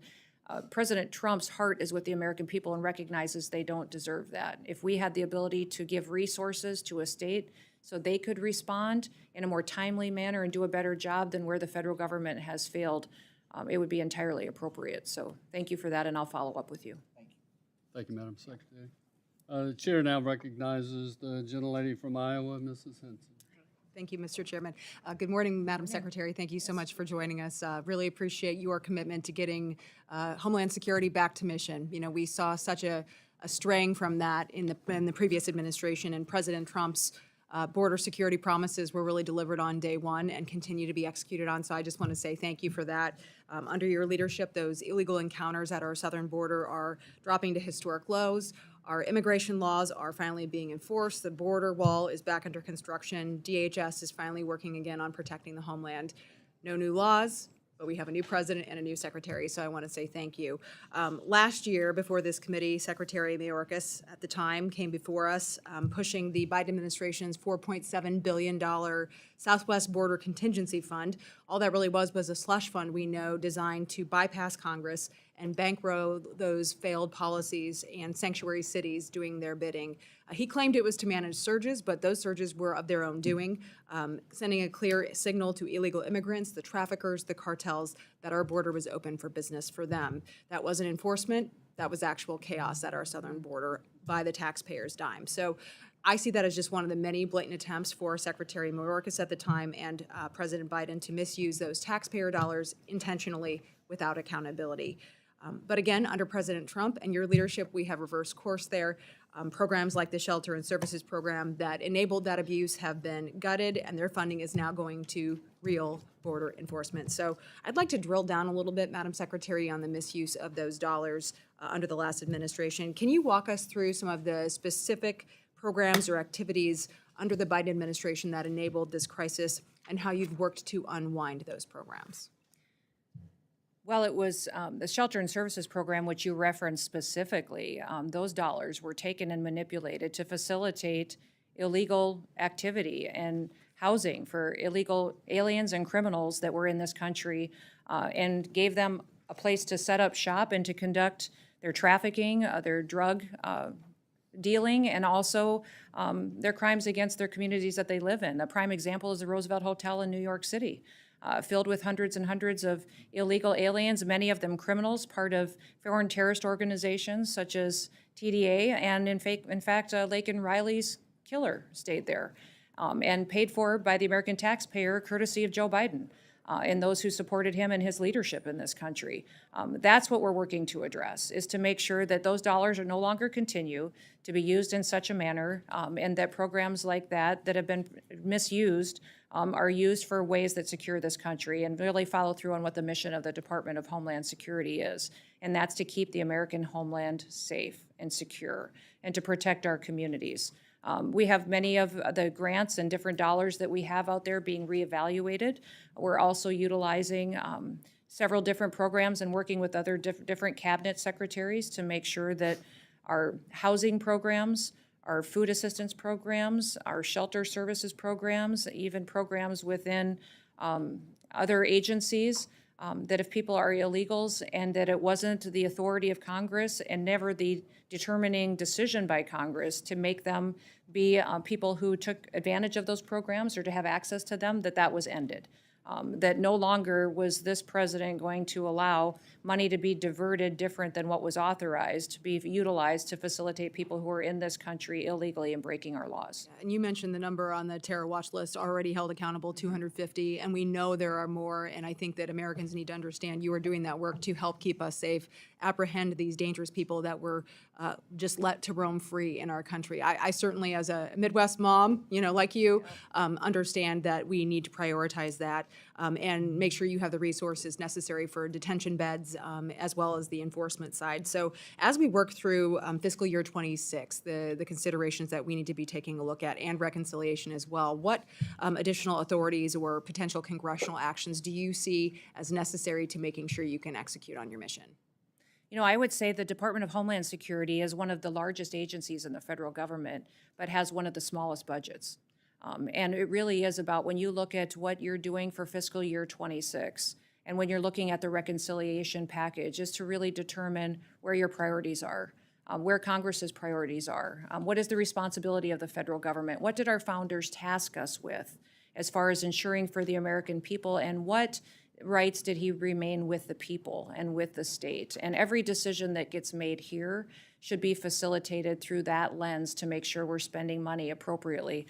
I always say, and have said for many, many years, no matter what topic comes up, what program, what agency, there's always going to be lobbyists who show up. There's very few people who show up in the room to lobby for the American taxpayer. And the job that you do in oversight is incredibly important. And I come to this role today not only as a wife and a mom and a grandma, but also as a business owner, someone who's been an employee for many different people, served in Congress, served in our legislature, but also as governor. And people need leadership that recognizes what the priorities are. And so every different component that I have under my responsibility, we are putting back on mission and making sure that they are fulfilling the duties to which they were created. So thank you for considering the reconciliation package. It will be considering the amount of people that are in this country illegally, many of them perpetuating crimes. We need the resources to continue doing what President Trump has promised the American people, to get these individuals out of our country and make sure that they come into our country, if they self-deport when they come back, that they do so the right way, and that they can be a part of the American dream in the future. Thank you again to you and President Trump for redirecting those resources where they are intended to go. Really appreciate that. And Mr. Chairman, I yield back. Chair now recognizes for second round the ranking member from Illinois, Ms. Underwood. Thank you, Mr. Chairman. Secretary Noem, you've designated the Army's 250th birthday parade in Washington, D.C. on June 14th as a national special security event, meaning DHS will use taxpayer funding to help with enhanced security and support. June 14th is also President Trump's 79th birthday. At the same time that this administration is canceling critical cybersecurity and disaster recovery funding under the guise of so-called waste and abuse, it's being publicly reported that this event will involve a full military presence crossing the Potomac from the Pentagon to Constitution Avenue. We recently received your fiscal year 2025 spend plans for the Secret Service, but the costs for this event were not included. What do you estimate you'll be spending on this, and how do you plan to pay for it? I can get those details and get back to you. I don't have them with me today, but I will certainly take that as a follow-up to your question. Okay. Do you plan to designate NSSEs for the birthdays of other branches of our armed services that do not share their birthday with the president, but also happen to be celebrating their 250th anniversaries in 2025? I will look and work with the administration and with the different departments and agencies to identify what would be appropriate for all of those, and we'll continue to keep you updated on that as well. Now I want to focus on CISA for a moment. America is under constant and growing threat from cyber criminals and foreign adversaries, as we're still seeing with Salt Typhoon. Last week you said we should, quote, just wait for the president's grand cyber plan. But you have not waited to erode the department's cyber defense capabilities by removing resources and personnel from CISA and other components. Meanwhile, bad actors are burrowing further into the critical infrastructure of this country. On what date can we expect to receive the president's cyber plan, and why are you moving forward now with workforce reductions and other changes to relevant DHS components without it? Yeah, CISA's mission is to hunt and harden and to work with our state and local entities on critical infrastructure. So to support cybersecurity infiltrations that would happen from enemies and bad actors when it comes to electrical grids, water systems, support those states, those small and medium-sized businesses that can't afford that kind of defense system themselves, and to go and walk alongside of them. I think one of the most alarming things that I heard when I was first nominated for this position, but before I was sworn in, I got briefings from CISA and from the leadership team and the people that were there, and one of the things that they shared with me was that they were aware of Salt Typhoon and Volt Typhoon, but they didn't know necessarily how they had happened yet or how to stop them into the future. That was alarming to me. It was alarming to me that we had the nation's top leading cybersecurity agency that didn't know how to stop the PRC and our enemies from coming in and hacking into our systems. And if we think a pandemic was scary, wait until the PRC in China comes in and shuts down our electricity. Obviously. And So our when are we water. getting So the president's cyber plan? That is what CISA is focusing on, is making sure that we're approaching cybersecurity from the importance that it is. I had a direct All we've- question. Yes. Do you know when the president's cyber plan will be released? It will be coming out shortly, and that is the president's prerogative. Okay. I have been Thank you. advising him on what Thank that you. will look like. Despite the growing we will cyber get it. threats, your budget cuts nearly $500 million. $500 million from the main agency charged with protecting our federal networks and so much more. So if you are so outraged by the threat of the PRC and our federal networks, why are you cutting $500 million? When you recently spoke at the RSA conference, you said that we needed to put CISA, quote, back on mission. But let's be clear, that mission is designated for you. We in the Congress told you in the department and CISA how to execute on that mission. And you all have been moving money away from CISA, and that does not help achieve that mission. Lastly, Secretary, as a nurse, I have always prioritized taking care of the health of our DHS workforce and giving them the tools that they need to do their jobs, not just physically, but mentally. DHS has made great strides in recent years here with popular programs that provide personnel and their families with the resources that they need and the support for the mental health of our agents and officers. I hope that these programs can continue for fiscal year 2026. And I'm curious if you agree that this is a priority for the department, and will we see continued funding for it in the budget request? Absolutely, we will continue to focus on the priorities of the healthcare needs of all of our employees. Great. Well, although we disagree on many other issues, I hope that taking care of the hardworking men and women at DHS can be an area of shared values and bipartisan success, and I'm looking forward to working on them together. I yield back. Thank you. Thank you, Madam Ranking Member. The floor now belongs to the gentlelady from Connecticut, the ranking member of the Appropriations Committee, who got here as quick as she could. Thank you, and the floor is yours. Thank you so much, Mr. Chairman. My God, this is twice in one day here, so it's great to see you. We're hearing hopping here. Thank you so much, and I want to thank the ranking member Underwood for holding the hearing today, and welcome to you, Madam Secretary, and thank you for appearing before the subcommittee today. I just want to begin with a message to your workforce, if I might, and that's I'm grateful, very grateful for the work that they do, from search and rescue efforts of the Coast Guard to our first responders around the ground after natural disasters to those keeping us safe in the air and on the ground and at sea. I want to start with some big picture questions because I think we know very little of the details about where the $646 million cuts within FEMA's grant programs will come from. It is no secret that there are numerous reports of you, if we need to correct the record, stating that you want to, quote, eliminate FEMA within the Department of Homeland Security.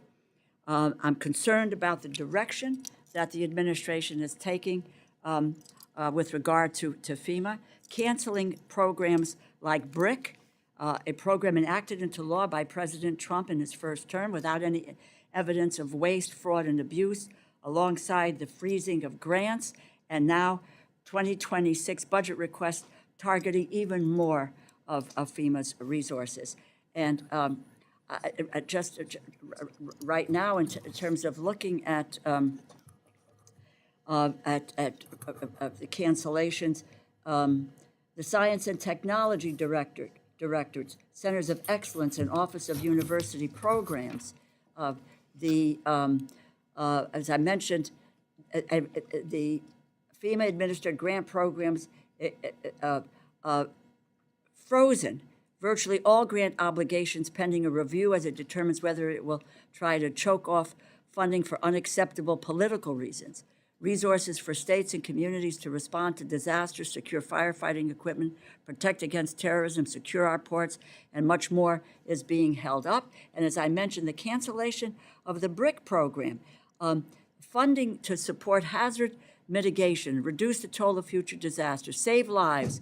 That money's not going out. Research has shown mitigation efforts like BRIC save a minimum of $6 for every dollar invested and save more than double when including mitigation of economic impacts. So federal disaster relief should be readily available across the United States, regardless of where you live. Natural disasters happen everywhere. They should not be concerned about the federal government turning their back on them when they need the help the most. We need to give constituents what they need when they're facing tragedy, that they will not be stranded due to political discord. My ask of you is, what is your plan with regard to FEMA? Are you planning to eliminate FEMA? Your testimony references that you want to, quote, eliminate dysfunction of the current agency. I'm unclear, I don't know if my colleagues are clear on what you mean by dysfunction. And I'm concerned that you're causing more dysfunction within the workforce that should be preparing itself for the pending hurricane season. Well, thank you for your question and the discussion on this topic today. President Trump has been very clear since the beginning that he believes that FEMA and its response in many, many circumstances has failed the American people, and that FEMA as it exists today should be eliminated and empowering states to respond to disasters with federal government If you'll just, support. with all due respect, where is the evidence of the failure of FEMA? I don't know about everybody else on this. My state, Connecticut, was hit very, very hard with Superstorm Sandy. Every community in some way or another has been hit by that. And the FEMA on the ground, people come in, work with the families, deal with getting the funding out. Where is the evidence of the failure of FEMA. Congresswoman, we still have claims open from Hurricane Katrina. We have fire claims that are still unpaid to people who said they were due them 7 to 8 to 10 years old. They have never been paid by FEMA.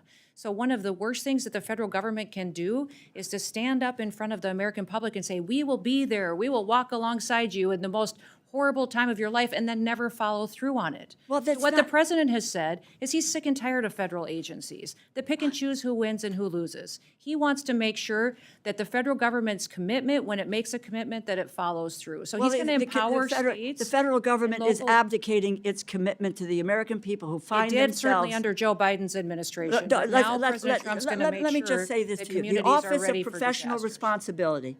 The Office of Professional, because I knew you were going to go there. As you know, FEMA's Office of Professional Responsibility, under the Biden administration, there was no evidence, no direction or agency or field leadership to discriminate against disaster victims based on political I'll affiliation, give you all which the was a evidence you charge. need. I'll follow up with you. Well, get and you I will those follow back. up.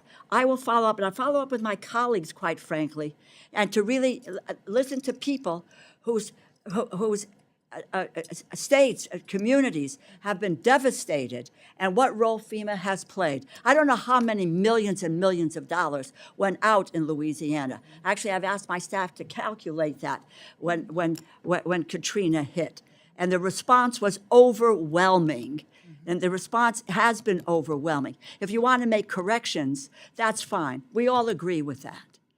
Yeah, we can point to thousands and thousands of Well, instances where if you where wouldn't FEMA mind getting was this timely committee, and if you responsive wouldn't to mind people. getting this committee, Unfortunately, the information and the evidence where you talk about the dysfunction of the agency and where it has really failed, that would be important to those of us who are, are appropriating dollars. And it would appear that the administration overall has a way in which they're looking at dismantling the federal government. The states will never have the amount of money because the federal government isn't going to pass that money to the states to be able to deal with what happens. It's when the federal government comes in and be able to give a hand to do that. And I think it's very clear from what you said that both yourself and the president really want to dismantle the federal government and the agencies that have provided service to the American people for decades. I thank the chair for your time and yield back. Thank you, Madam Ranking Member. Mr. Rutherford, the floor is yours for round two. Thank you, Mr. Chairman. Madam Secretary, as a sheriff and first responder in the state of Florida, we've had many hurricanes, and FEMA has come in and assisted. But I can tell you in the state of Florida, we pretty much handle those events through our regional domestic security task forces. One of the problems that we have with FEMA, and we've even talked about it up here, is how do we get FEMA to pay the bills that are due, and instead of cities and states having to pay the interest on all of that money for years. So those are some of the areas where I know the frustration levels are off the chart. And so that's one of the things I'd love to work with the folks across the aisle on is let's address these things because it's not FEMA shows up and everything's okay. It's quite the contrary, actually. So, but I do want to ask about this in your written statement. You mentioned the designation, the administration's designation of the 6 cartels and 2 transnationals as terrorist organizations. And, these FTOs, foreign terrorist organizations, that designation is critically important. And I know a lot of discussion has been had about CISA, but can you talk just a little bit about, to put some minds at ease, I think, how is it that this designation,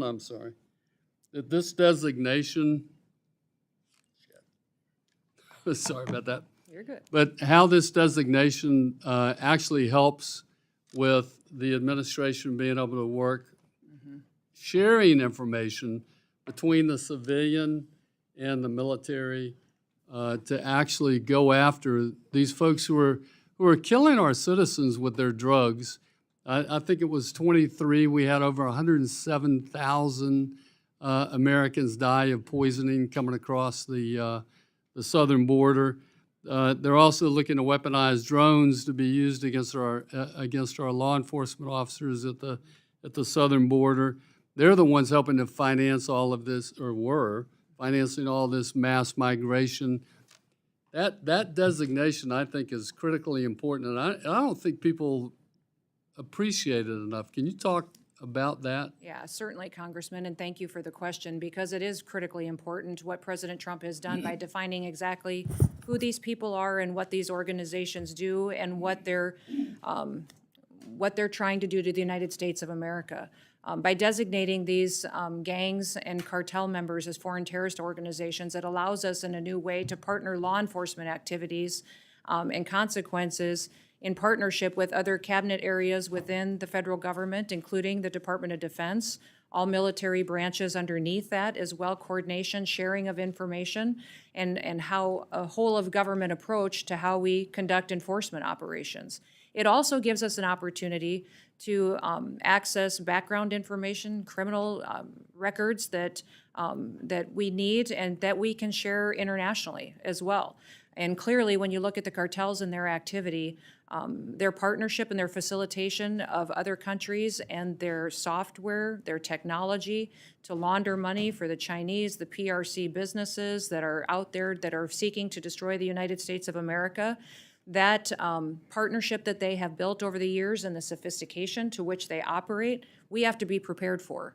We have to recognize what they are, what level they're at, how they're continuing to recruit members and affiliates, and how more and more dangerous they get to be the longer that they operate in the United States without consequences. So that partnership that we have with the Department of Defense, our military and all branches, but then also bringing all of the authorities of the President of the United States to the table to go after these criminal organizations, really recognizes them for what they are. They are terrorists. They are perpetuating terror and fear in our communities, and we have to make sure that we take them out now. Yeah, they're not just drug organizations. Correct. anymore. Correct. Thank They you are very laundering much, money, Madam. trafficking individuals, killing our children. And I've said this for many years about China. China doesn't just steal our IP, manipulate their currency, build up their military to someday have a conflict with the United States of America. They're systematically killing our next generation of Americans. They're Killed over using a 60,000 just with poison, fentanyl. yes, to infiltrate our country and to kill off our young Thank you very Americans, much. knowing it weakens us far into the future. Thank you, Madam Secretary, and I yield back, Mr. Chairman. Thank you, Mr. Rutherford. Mr. Cuellar, floor is yours for 5 minutes for a second round. Thank you, Mr. Chairman. Madam Secretary, let me go back to the basics of what I think are needed. We talked about Carrizo Cane River roads, but there's also, in the middle of the river, there are islands. And I got them in the Laredo area, I got them in the Stark County, I don't know if my colleagues have. The bad guys will come in and use those islands and then jump over. We've talked to the International Boundary Water Commission and our Border Patrol folks. That's one area that we ought to focus on to get rid of those islands, and it'd be better for the flow so the river water can go down there to other places. So islands is in the middle of the island, of the areas. The other thing is buoys. Actually, years ago, I brought it up to Border Patrol, but I said, as long as you talk to the International Boundary Water Commission, so it can be okay. I know the state of Texas had one, but it was like a quarter of a mile, and the river is 1,200 miles, so it's like a stamp in the middle of a football field. So we got to look at areas that they will be necessary if we use that, but as long as the International Boundary Water Commission is involved. Retirement, I'll go back to the retirement. It's another committee that's looking at this retirement, but there will be, to be exact, 2,325 Border Patrol agents that will be eligible to retire this year. They're looking at that change. Depending what they do, the other committee, we could lose a lot of folks by the end of the year. So we got to make sure that the other committees are working with you. I would say also that you said that recruitment is up 50%, but we got to close the deal. That is actually hire the Border Patrol agents. And one of the big problems is the polygraph. The polygraph exam is the biggest problem to hiring Border Patrol agents on that, and we can follow up on that particular issue. Port technology, not only in between, but at the ports, 86% of the people that are caught at checkpoints and at the ports of entry are not illegals. They're actually U.S. citizens, according to the U.S. Sentencing Commission. So we got to put the technology also at the port of entries so we can move legitimate trade and commerce. Playing defense on the 20-yard line, I've been talking about this, and I think y'all are doing some of that. I'd rather play defense on the 20-yard line with Mexico, Guatemala, and the other places than our 1-yard line. There is language that we have proposed, but without due respect, the prior administration was not interested in this, but there's language that can give you certain authorities where you can play more on the 20-yard line, which is, again, because more people we stop over there, less people will come to our border itself. Technology, I know that we've talked about technology, but the drone threat is very real.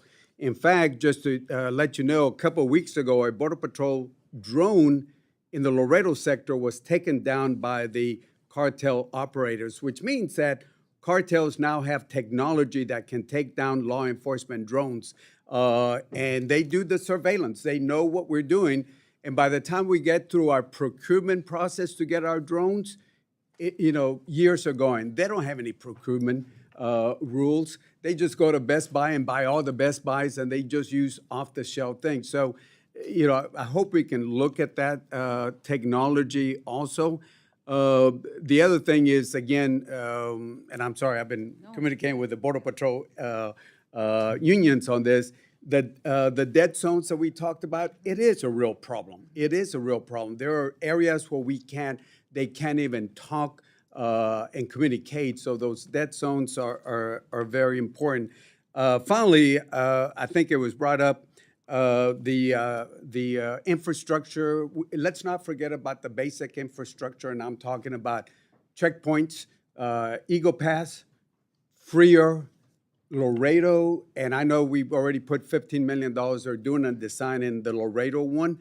That checkpoint, because Laredo's the largest inland port, but if that checkpoint was a port of entry, it would be the 4th largest port in the whole country. The reason we had a problem where some migrants died on those trailers is because Border Patrol will look, and if the lines are a mile long, they will just wave them, and the bad guys have an idea where to put them. So they wave that trailer with the migrants that died in San Antonio. So checkpoints like Mr. Gonzalez has mentioned, the basic stuff is very, very important. Finally, I'll close up with a border wall. On the border wall, again, I think you said where appropriate, which is important. The state of Texas, I've always said, don't condemn, but maybe if you look at the possibility of leasing, the state of Texas put it in the law, don't condemn land, but you go ahead and you ease them. And now there are landowners that preempted the federal government because the state will lease out and not condemn itself on that. So I can go on a border wall for a long time, but keep in mind that the largest, and I'll close with this point, the largest amount of people that got here before this last flow were visa overstays. And by the way, the biggest violator was Canada, not asking for a wall with Canada, but it was visa overstays, especially from Canada. So we just got to look at data-driven solutions and look forward to working with you. Absolutely. Thank you, Congressman. Thank you. Thank you, Mr. Chairman.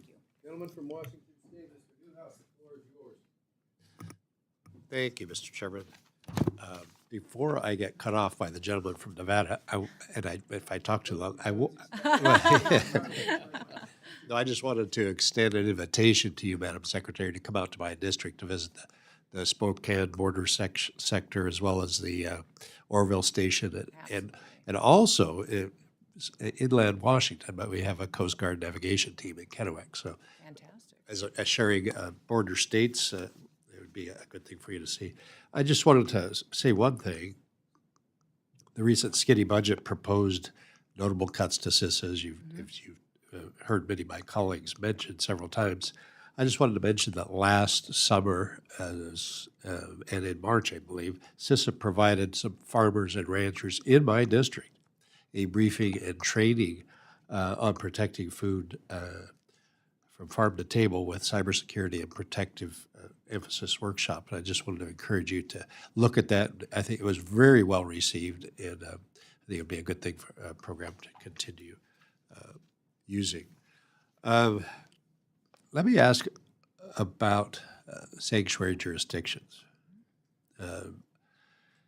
I believe state and local partnerships truly are important for the agents and the officers at DHS to execute their mission. How have sanctuary jurisdictions or state or municipal governments hindered the agency's mission to protect the homeland? Well, I would say every day it is thwarting our efforts to be able to go out and help make our communities safe and secure. There have been times where we've gone out and targeted bad actors and criminals in communities that are guilty of rape, murder, violence, domestic abuse, drug trafficking, human trafficking. And when we've gone in to do those operations, we have not had the backup of local law enforcement. We've not able to have leaders that have walked alongside of us in support of securing their communities and been there for ICE agents that are out there putting their lives on the line to help secure and get these bad criminals off their streets. And those individuals are protecting them with their decisions, their political rhetoric. They're also filing lawsuits against us and the authorities that we're exercising to try to jam us up in court rather than giving us the opportunity to go out there and really follow through on what our commitment has been to this country. So the sanctuary jurisdictions have been fighting this administration in trying to do what the American people asked President Trump to do in November, and that was to make their communities safe again. I will tell you that when I've been out on the front lines with many of these agents, when they've been doing operations in the early morning sweeping up criminals, they are doing the hard work, and many times in partnership with local law enforcement in cities. So we appreciate that partnership and where we can get it. In sanctuary cities, it becomes much more of an operation that has to have more people. We have to commit more ICE agents, more federal officers there because the local community has not, and the leadership there has not been supportive. And then also, I would say it makes it more dangerous. We have seen violence against our ICE officers go up over 300%. And I think that's because of the rhetoric out there by local mayors and governors who have, put out misinformation and perpetuated lies about law enforcement and what they're trying to do to help communities. I remember the morning I was in New York City, we were conducting ICE operations on known criminals that were guilty of violent abuses and breaking the law. We had community members that were walking by on the street that were taking their kids to school, and when they would walk by, they would say, "Thank you. Thank you for being here." Yet their leadership was not there to support and back up our operations. So I would ask people in these communities to challenge their mayors, challenge their governors to come to the table and to help us, because I don't know of anybody who wanted to raise their kids in a community that was filled with criminals, where it wasn't safe to go out at night and where they couldn't walk their kids to school and not have to worry about if they were going to get there safely. Thank you. I'm going to switch topics really quick in the short amount of time we have left. Tariffs. Yes. We both come from agricultural states. I fully recognize the importance of tariffs to help level the playing field and provide a fair opportunity for our producers to compete on world market. But I also remember in 2018 retaliatory tariffs on agricultural products, which felt the brunt of those efforts. Could you talk just a little bit, if I could, without putting you, it's not a gotcha question, but I just wanted to express the concern that agriculture doesn't need any more challenges right now. Could you talk a little bit about some of the conversations maybe that you're having at the executive level about retaliation? Yeah, thank you for that. I've worked on food policy for 30 years. So I not only am a farmer and a rancher, but I immediately started working on state and federal programs, and I recognized that our food policy in this country is a national security issue.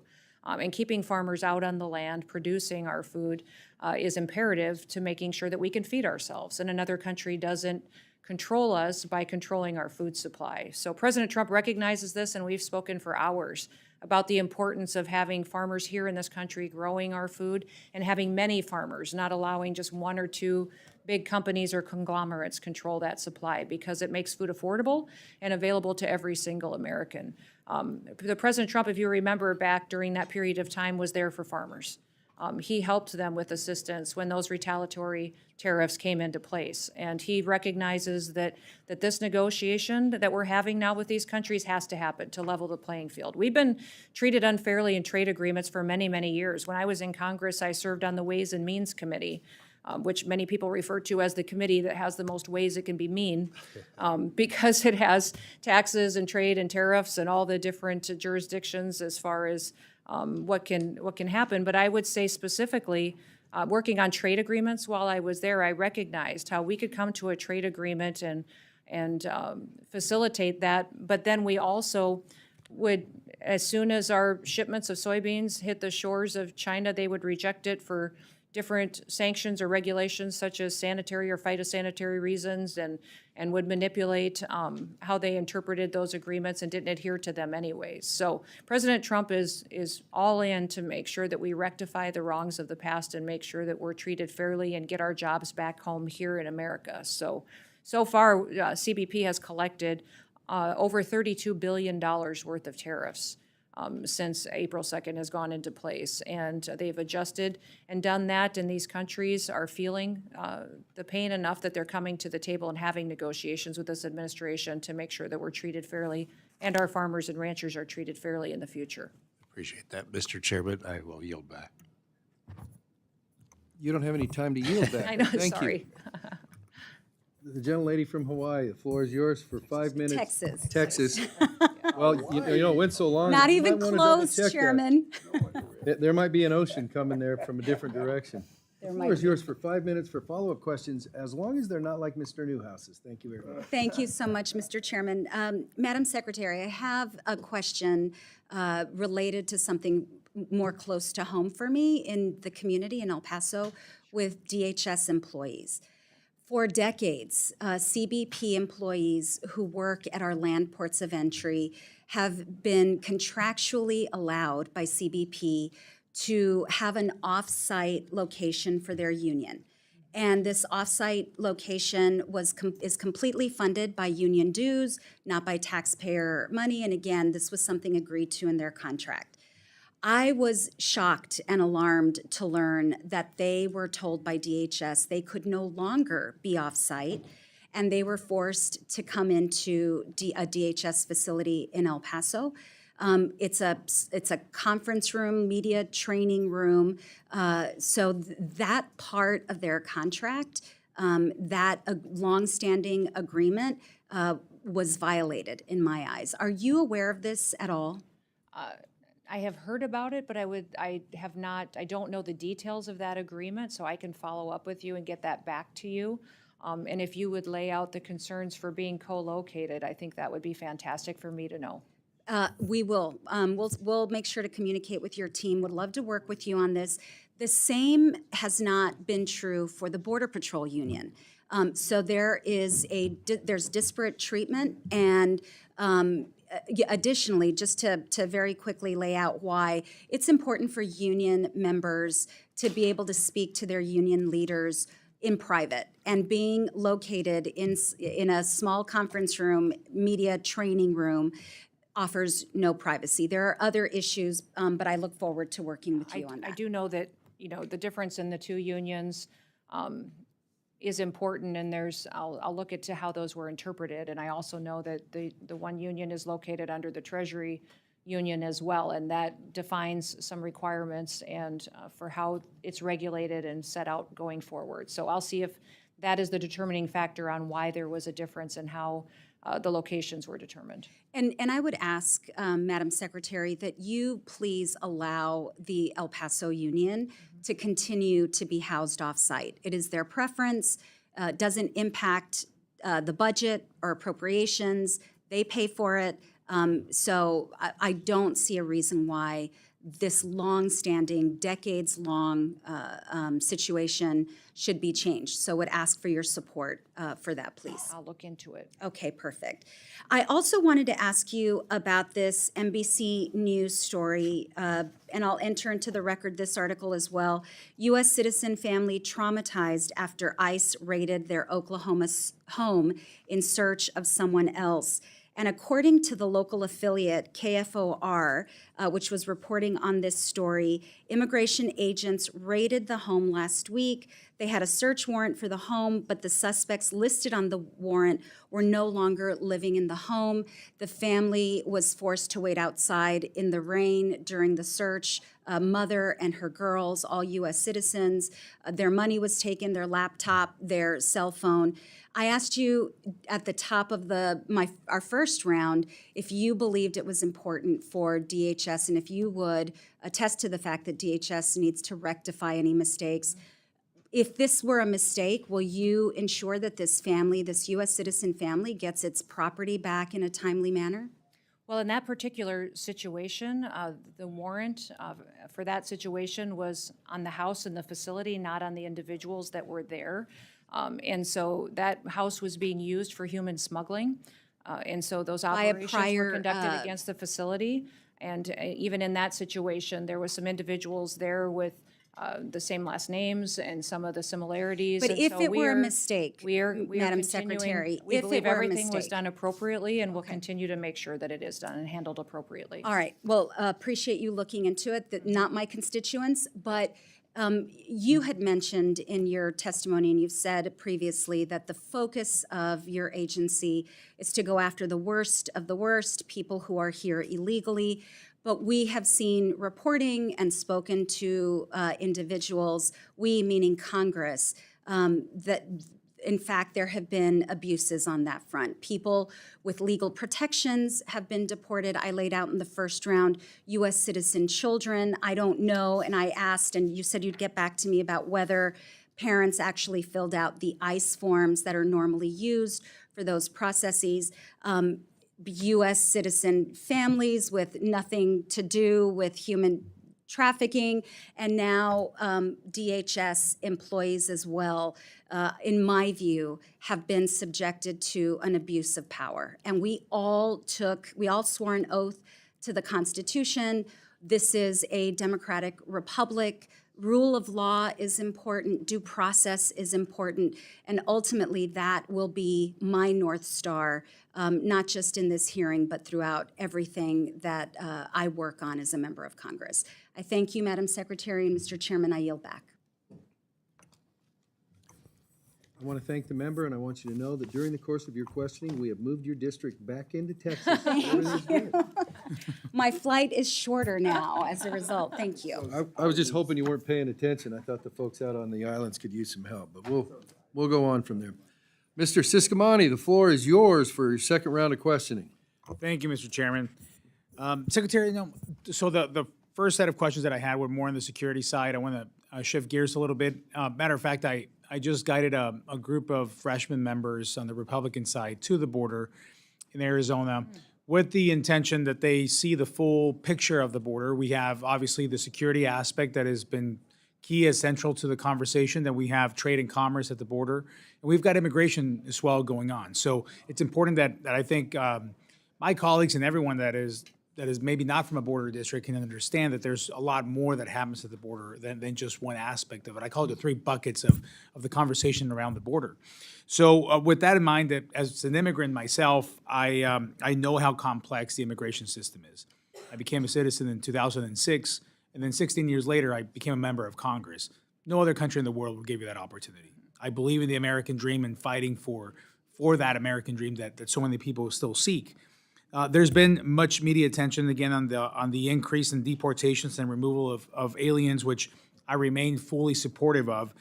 That being said, I think we should also be highlighting and incentivizing those who are going through the process legally and those that are seeking to come to the country through the legal channels, and make that process less burdensome in order to disincentivize the use of cartels and bad actors. In my family's experience, it took us 13 years from the moment we came into the U.S. to the moment we became U.S. citizens, there have to be some improvements around these guidelines. So, can you speak on how your budget request will facilitate easier legal pathways for potential immigrants? Yeah, absolutely. And you've correctly identified part of the problem that we've had in this country for many, many years is that it takes far too long for a person to legally come through our immigration process and to become a U.S. citizen. And that needs to be fixed, and that was broken when I was here on the Hill, and it was broken when I was governor, and I still see, as the Department of Homeland Security Secretary, that needs an issue that needs to be solved. We need to make sure that we're getting more immigration judges. I've been having conversations with our Attorney General, Pam Bondi, and with the Department of Justice on what we can do to get more judges to the table so that we can process not just backlogged claims, but illegal applications to come to this country as well, and then more immigration courts. So when you look at not just the fiscal year 26 request, but also reconciliation dollars, it is to address the needs that we have to address the invasion, secure the border, to make sure that our ICE officers have enough backup, help, equipment, and tools going forward to make sure that we're addressing what has happened here criminally and illegally, but also addressing within our other agencies what we can do to make sure that we're processing those legal applications and getting that taken care of. President Trump is determined to do that, and we have that addressed in the budget request from the different cabinet secretaries and agencies to make sure we have the resources to start getting after that backlog.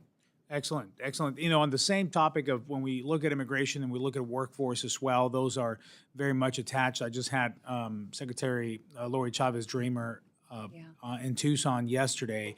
We visited different sites that work on this. We spoke at length about the need for more robust workforce programs and ways to ensure that workforce needs meet our communities' needs. Still, the utmost constant thing I hear from industry of what they need is workforce. Can you speak to any plans the administration has to create additional avenues to meet these through immigration, potentially? So you're talking about meeting workforce needs? Yeah, as far as workforce through needs, visas and green yeah. cards? You know, I would say that the president recognizes the value in what we've had in programs in the past, but also recognized how they've been misused. And how Congress many times lays their prerogative on how many are authorized, how many are directed, through law that the Secretary has the latitude to issue, and will continue to work with you to find solutions that really meet the needs that we have in this country. You know, the President believes that we have a workforce here that deserves jobs, that pay very well with benefits and a future here in the United States of America, but also that we need to continue to keep the American dream open for immigrants who want to come here legally. So having the opportunity to make sure we're doing thorough vetting of people and partnering with other countries and having access to their background checks to make sure they can participate in our visa programs is very important. And as long as we have the ability to do that and continue to know who's coming here, why they're here, and if they have the opportunity to become citizens, then it's something that would be a benefit to this country if the president recognizes that the need is there. I think that's very well put. I think having that balance always of making sure our border is secure, we know who's coming in, that opens the door and allows us to focus on the immigration system that works for the people coming in, but primarily for our citizens and what the country needs. And that has to do with workforce as well. So with that, thank you so much for partnering with us on that and finding multiple solutions to this problem in different areas at the same time is not easy, but you're doing a masterful job. So thank you so much. Thank you. And with that, I yield back, sir. Thank you, Mr. Chairman, for not, or Vice Chairman, for not challenging the Dan Newhouse Award. And now I'd like to recognize the gentleman from, oh, she's gone, from Texas. Mr. Gonzalez, the floor is yours for a second round. Thank you, Chairman, and thank you, Madam Secretary. Some could argue you have one of the toughest jobs in Washington, right? We had Elon show up with 2 hats. Maybe you should have shown up with 3 hats, right? Part of DHS that I worry about is it's a Swiss Army knife of the federal government. It seems like everything is in there. And we alluded to this earlier. How did DHS start? It started after 9/11 when Islamic extremists murdered Americans. And so I worry. We covered a lot of topics today. And I know the border gets a lot of attention, and I know there's a lot going on in the cyberspace. But I think back to some of the fundamentals. And I think back to 9/11, and I worry. I go, I look ahead, and I see, the World Cup coming our way, and I see the Olympics coming our way. I want us to make sure that we're not only focused on today, but we're also focused on tomorrow. Please keep that at the forefront of it. At the end of the day, right now we're feeding tomahawks to Houthis every day in Yemen, and it reminds me a whole lot of pre-9/11, right? I spent 5 years in Iraq and Afghanistan. No one knew about Al-Qaeda. No one knew where Afghanistan was on a map. It's very eerily similar, and the American people are really counting on you to make sure we're safe. On that note, DHS has lost its way over the last course of the last several years in their last administration, and I want to flag for you an office in particular, the Office of Immigration Detention Ombudsman. I mean, this was literally an office funded by taxpayer dollars that had billboards up that, and I quote, said throughout Texas, said, "Your brother in immigration custody has rights. We're here to help." I mean, it's complete nonsense. And once again, where are our taxpayer dollars going? So as you're, once again, you're off to a very fast start, much appreciated. But as you're going through these and you're tackling these different, please look at that program. I know in our fiscal year 25 budget, we zeroed that out, but unfortunately we couldn't get that over the finish line. So I'd ask for you to really take a look at that.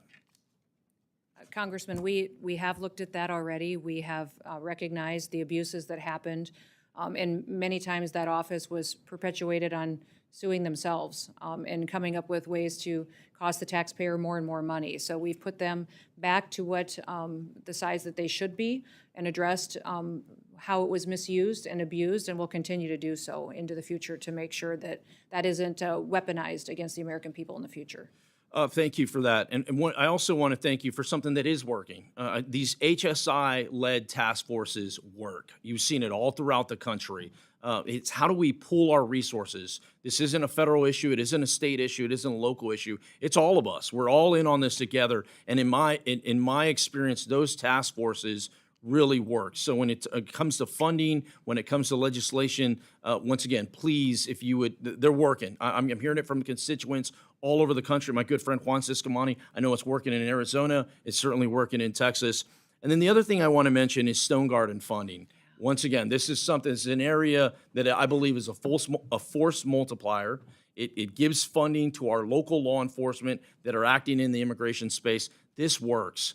One of the issues that I see is sometimes it's a little too stringent. It's a little too, it almost like the federal government is discouraging local law enforcement from being involved. Maybe that's something we can tackle together. I'd love to hear your ideas, not now, but as you work through things on how we can, once again, make sure that our programs are working for the American people, not against us.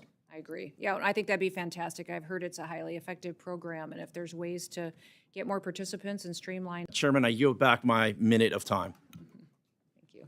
Thank you for being a leader. The chair now recognizes the ranking member of the entire committee with an excellent sense of patience. The gentlelady from Connecticut, the floor is yours. Thank you so much, Mr. Chairman and Ranking Member. Madam Secretary, earlier this year, the administration unveiled a thinly veiled propaganda ad about border security. This is about $200 million paid for by American taxpayers, I might add. And the ads are supposedly about border security, but honestly, if you see the ad, it's like a political ad, and all of us know what political ads look like. Even the conservative Cato Institute says the ads are a perfect example of wasteful government spending that DOJ should cut. I also might add that, and this is a direct quote, and Madam Secretary, it says that earlier this year that President Trump had instructed you on how to fashion the campaign. He said, and again I quote, "I want you in the ads. I want your face in the ads." Noem recalled at the Conservative Political Action Conference, adding that Trump told her for the first ad, quote, "I want you to thank me for closing the border."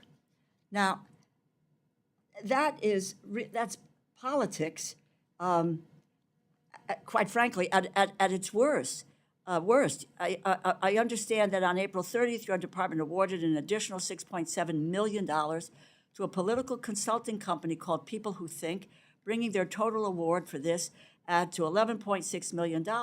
Your department has also awarded $35.5 million for this ad to a company called Safe American Media.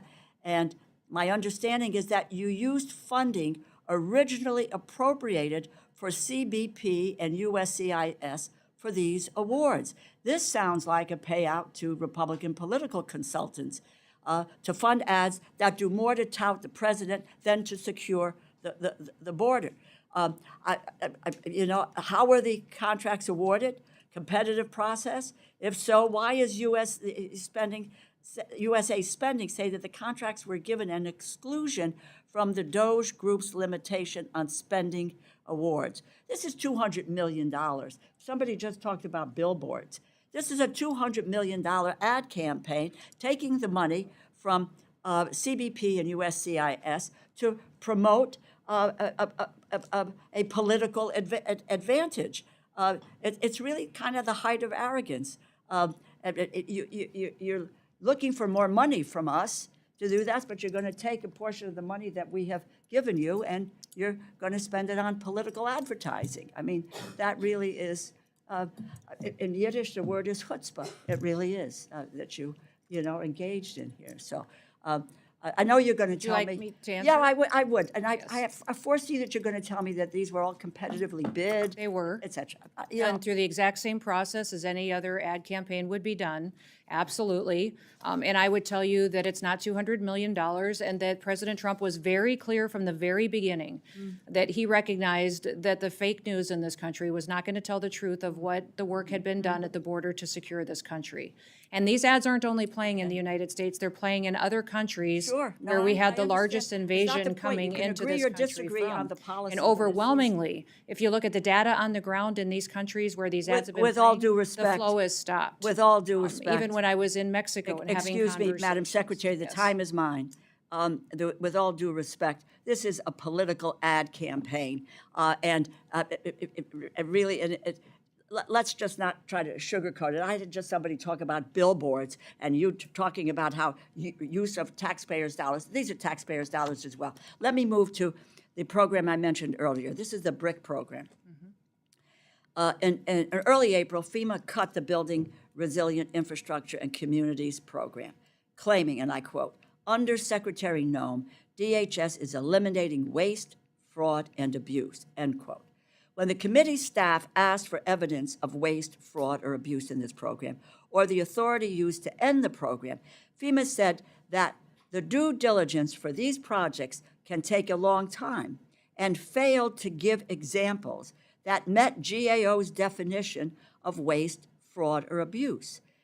The legal authority you used to cancel most of these projects was also not provided. And I'm just going to make this flat-out statement. You do not have, nor does the president have, the legal authority to abrogate what the Appropriations Committee appropriates. It's the power of the purse. It's in the Constitution. And I think if I heard right in the last couple of days, the president wasn't sure that we should abide by the Constitution. But we tried to abide by the Constitution, those of us who raised our right hand and said we will abide by the Constitution. There is no legal authority. There is no inherent authority to claim the appropriations funds can be used for other than what they were appropriated for. I don't know that you can.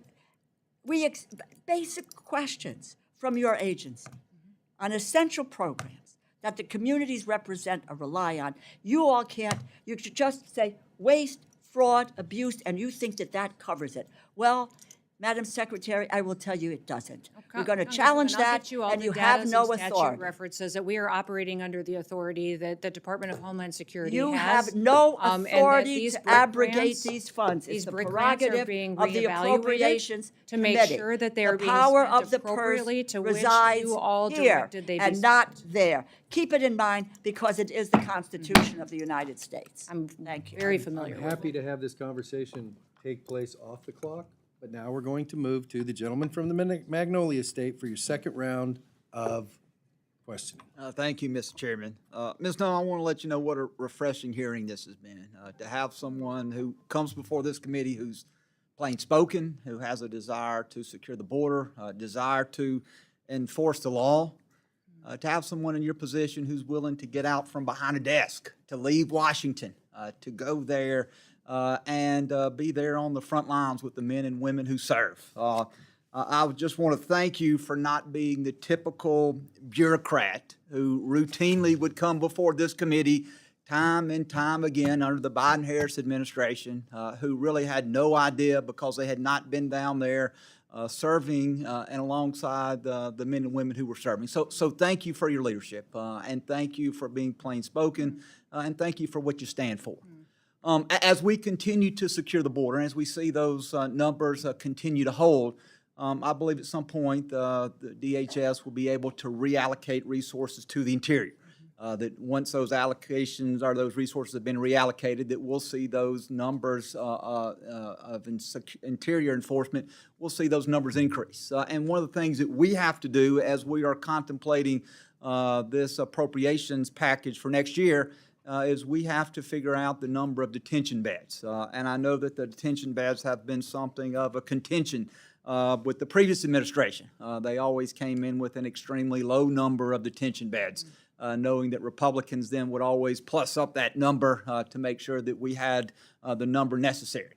And so I guess my question as we're looking at putting next year's budget together and as we're looking at funding detention beds, what is the number of detention beds that you feel, Madam Secretary, that you are going to need going forward?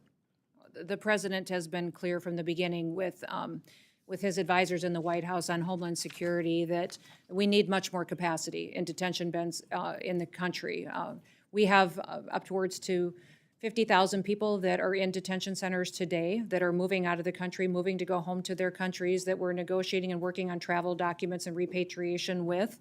But we have the ability to go out and act quicker in this country, but need the space in which to hold them until those processes can take place. So we need upwards to an additional 50,000 beds, 60,000 beds in order to make sure that we have the ability to not slow down enforcement operations and bring bad actors and criminals and those with final removable orders into our authority so that we can move them out faster. So, the And Madam whole. Secretary, if I'm not trying to cut you off, but a lack of detention beds could be a real deterrent to your men and women being able to perform the mission that Absolutely. they need to do. Absolutely. And so if Congress wants to get serious about protecting the American people, then we're going to have to fund not only the manpower that you need, but we're going to have to fund the detention beds so those individuals can be detained, they can be brought before a judge, and then they can be ordered to be removed. Is that correct? That is correct. And I would also just clarify and make a point that the request from reconciliation, $175 billion, is for this term of this president for the 4 years. And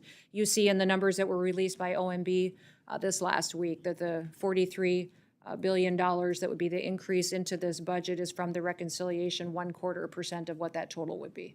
And want to switch gears in my last minute and a half and talk about DHS Centers for Excellence. I know that those are where DHS partners with academic institutions really across the nation. Some of those institutions include Texas A&M, my alma mater, Mississippi State University, the University of Nebraska, Arizona State. And I know as DHS is seeking to kind of realign mission areas, I've seen that there's consideration of either reducing funding or in some cases cutting the Centers for Excellence. I want you to know that while I am want to make sure that I'm a great steward of taxpayer money, particularly at the center at Mississippi State. I've been there firsthand. I've seen the great work that they've done on unmanned aerial systems. I believe that they are an incredible return on our investment. But I would like to just ask you very quickly, as if you could share a little bit about how the department plans to invest in these critical research functions that I think are important to the mission of DHS. Yes, and that's the evaluation that's happening. And 2 of those have already been reevaluated in Nebraska and Alaska, and we will continue to do that with the rest of the allocations that go to centers of excellence throughout the country. But we have to look at how these dollars are being spent to align with a mission that is the Department of Homeland Security. cybersecurity, terrorism defense, building out and hardening our systems to protect our national security. So that's what's undergoing now in your state, and we will continue to evaluate that and stay in communication with you. Thank you, Madam Secretary, and I yield back. You know, for a guy from the Magnolia State, you had a hard time getting into schools in Mississippi, I guess, huh? You named every school in the nation except Mississippi State or something like that, but that's not the purpose of this hearing.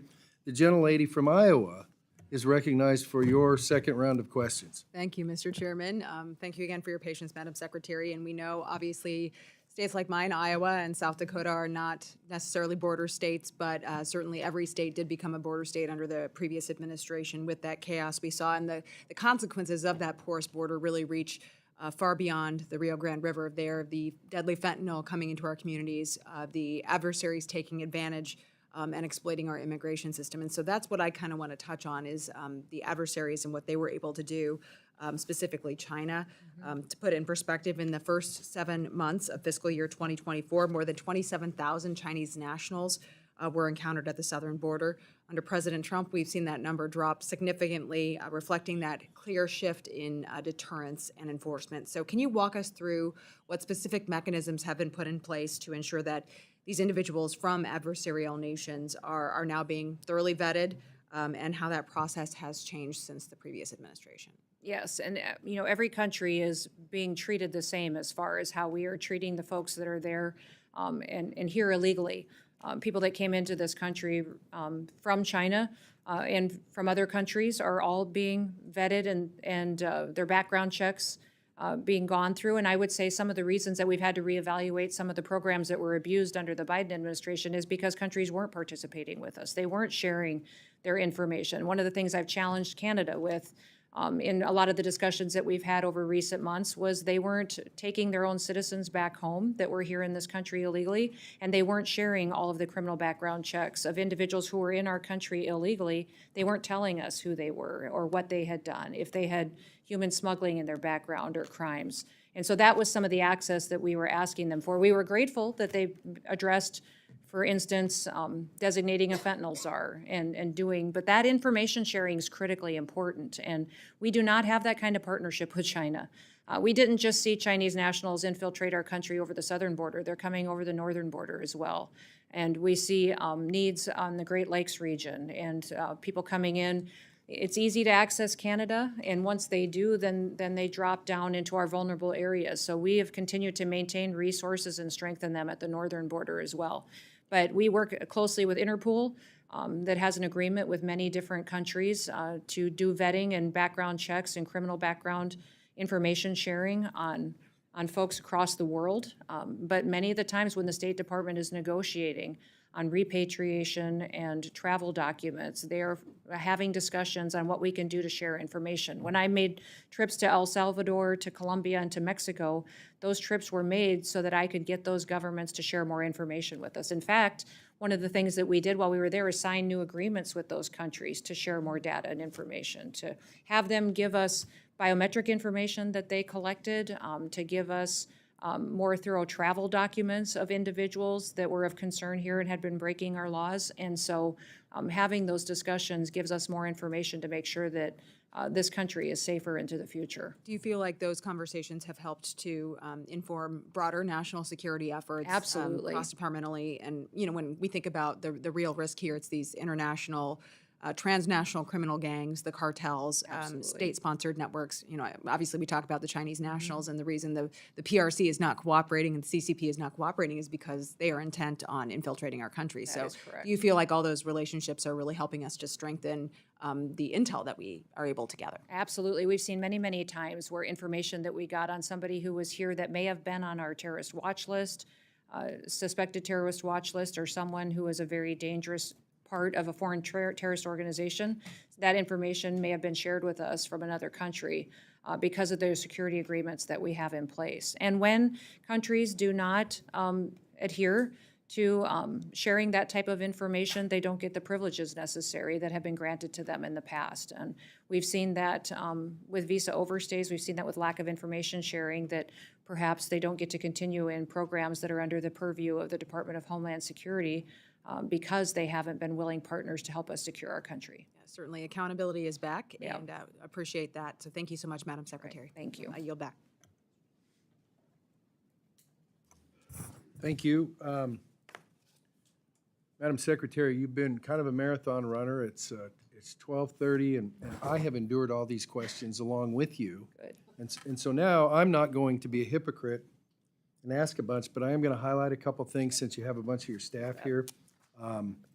Because we're kind of at the going forward place. And so information, as you've just alluded to in terms of international stuff, is important here as well. Several people have talked about the BRIC program in FEMA. And what I think is missing in the evaluation is, your initial reaction is, okay, so a bunch of stuff got canceled. And so it's like, okay, why? And it's like, listen, if there was an analysis done and it was like, hey, this flunked it, it was whatever, the answer that we don't want is, well, and I'm not saying you guys did it, but it's like, hey, we ran an algorithm or OMB did something or whatever, and it got canceled. So it's like, well, then tell us who at OMB so we can go to them and say, we'd like to know why you did that, which I think is a legitimate thing. So what I think I'm going to do is, instead of saying, the hard question, and well, you'd commit to do a case-by-case review, it's like you guys got other stuff to do than a case-by-case. What I'm thinking about doing, and the committee members that are still here, thank you for, is to say, listen, each member, you got 3 things you want an answer, a specific answer for, give them to us to transmit on, and they'll do that analysis. Great. So that's my thought on that. I'm not a CISA guy, you know that. I mean, I can barely use one of these, God knows who's listening right now. But anyhow, having said that, when I see, and I get elections and redirection and all that other sort of stuff. But when I see, here we go, and we've got Chairman Green and other folks going, my God, China's kicking our butt and blah, blah, blah. And it's like, well, we did this many through. Not that you did, but anyhow, this many retired, this many got this many got that. And then I look at the skinny budgets, like, by the way, we're taking more. And I think somebody got into it. It's like, what is the plan? So when, and you've been there long enough, you know, it's when somebody goes, hey, you guys presided over cutting $500 million in CISA to do other stuff. What was that based on? Clearly, we don't want to be in the position and won't be in the position of, well, I don't know, that's what they said they needed. Not that there's a trust factor there, there's not, but it's like, we need some building blocks for whoever the CISA people are, whatever. It's like, what's the plan for us to be kicking China's butt, or whatever you want to, however you want to describe it, and how we're still okay on that civilian sector stuff. And by the way, that's stuff we need, because when it comes to markup for this committee to transmit it on to the bigger committee, I mean, we need solid ground for that sort of stuff. TSA, same thing. I'll tell you what I've heard so far is that the state of the equipment that they're using, whether they're screening your purse or your checked baggage or whatever, I'm familiar with one situation where it's like, hey, the equipment's 15 years old. Nobody services it in that neighborhood. They got to have somebody come over the hill from California. And by the way, that takes a while. And in the meantime, they're not screening the bags before they go on the plane, or it takes forever. So we're going to be focusing on what are you doing to upgrade, just the same as you are on the board. Like, what are you doing to upgrade that technology? And the last thing I've got before we get to thank you, Jesus, closing statement. The last thing is, and we've got around the edge of it, when we talk about ICE operational tempo, I can't tell you how often or how quick it's going to take me to get Amadei from apprehended through whatever the process is and on a plane going back to where he belongs. But we need some structure for, hey, we're just blowing and going, and we'll just let you know. It's like, I would think that there would be an idea to say, listen, this may change, but right now, from what we know for running the outfit for 4 months, this is kind of our average from stack 'em and rack 'em and 3 hots in a cot to we're going to the airport. some basis that when you're asked that question, not you, but us, how come what are you doing with detention beds? It's like, well, listen, they got 51,000 now, but here's what we think the operational tempo is going to be. And by the way, if it changes, then all it takes is, we got an uptick, we got a downtick, but we don't expect it to. But some sort of thing to say, listen, the average cost of shipping somebody out, it takes us, we need a detention bed for 6 days on the average or whatever it is. And that's the problem, Madam Secretary. I don't know what it is. So when we say, and you know, somebody said, hey, well, how many more beds you need? It's like, I get you're trying to be responsive, but there's no ability to go say, here's what the number's based on. It may change, but here's what it's based on right now. And so that would be necessary on this stuff. So listen, they wrote this stuff, and they did a great job, thank you. Before we wrap up, reconciliation, significant investments, yeah, okay, that's all good. Somebody said that. I know the department hopes to be made whole with reconciliation, but in the meantime, you need to live within your means. It's our job as members to make sure the department is appropriately spending the money Congress provides, as well as to ensure the department has the resources that it needs to execute its mission on an annual basis. That work begins in earnest today as we begin the 26 process. We will move quickly but not hastily, working with every member to produce a bill that will pass the House and floor as we have done in the last few years. I expect the department to be a good partner in the process, and I ask you for your commitment that communication between this committee and your department will be significantly better moving forward. That's not what's he mean by that? It's like, we need better communication. I'm interested in going forward. We expect to receive routine briefings and reports from DHS on time and any changes and programs and policy. It is your absolute prerogative to make changes. Please tell us. To be proactively communicated so that we can work collaboratively and to secure the homeland. Here's my promise to you. We won't surprise you. Please don't surprise us. While everybody else is good with that, sometimes, you know, I'm a lot older than you are, so sometimes I react poorly. For the get back questions that members of the subcommittee had today, we ask that you respond in 15 business days. There will be some additional questions members provide in writing. We ask you to respond to those in 30 days, and here's the part you've been waiting for. I'd like to thank you, Madam Secretary, for being here today. The subcommittee stands adjourned. Thank you, Mr. Chairman.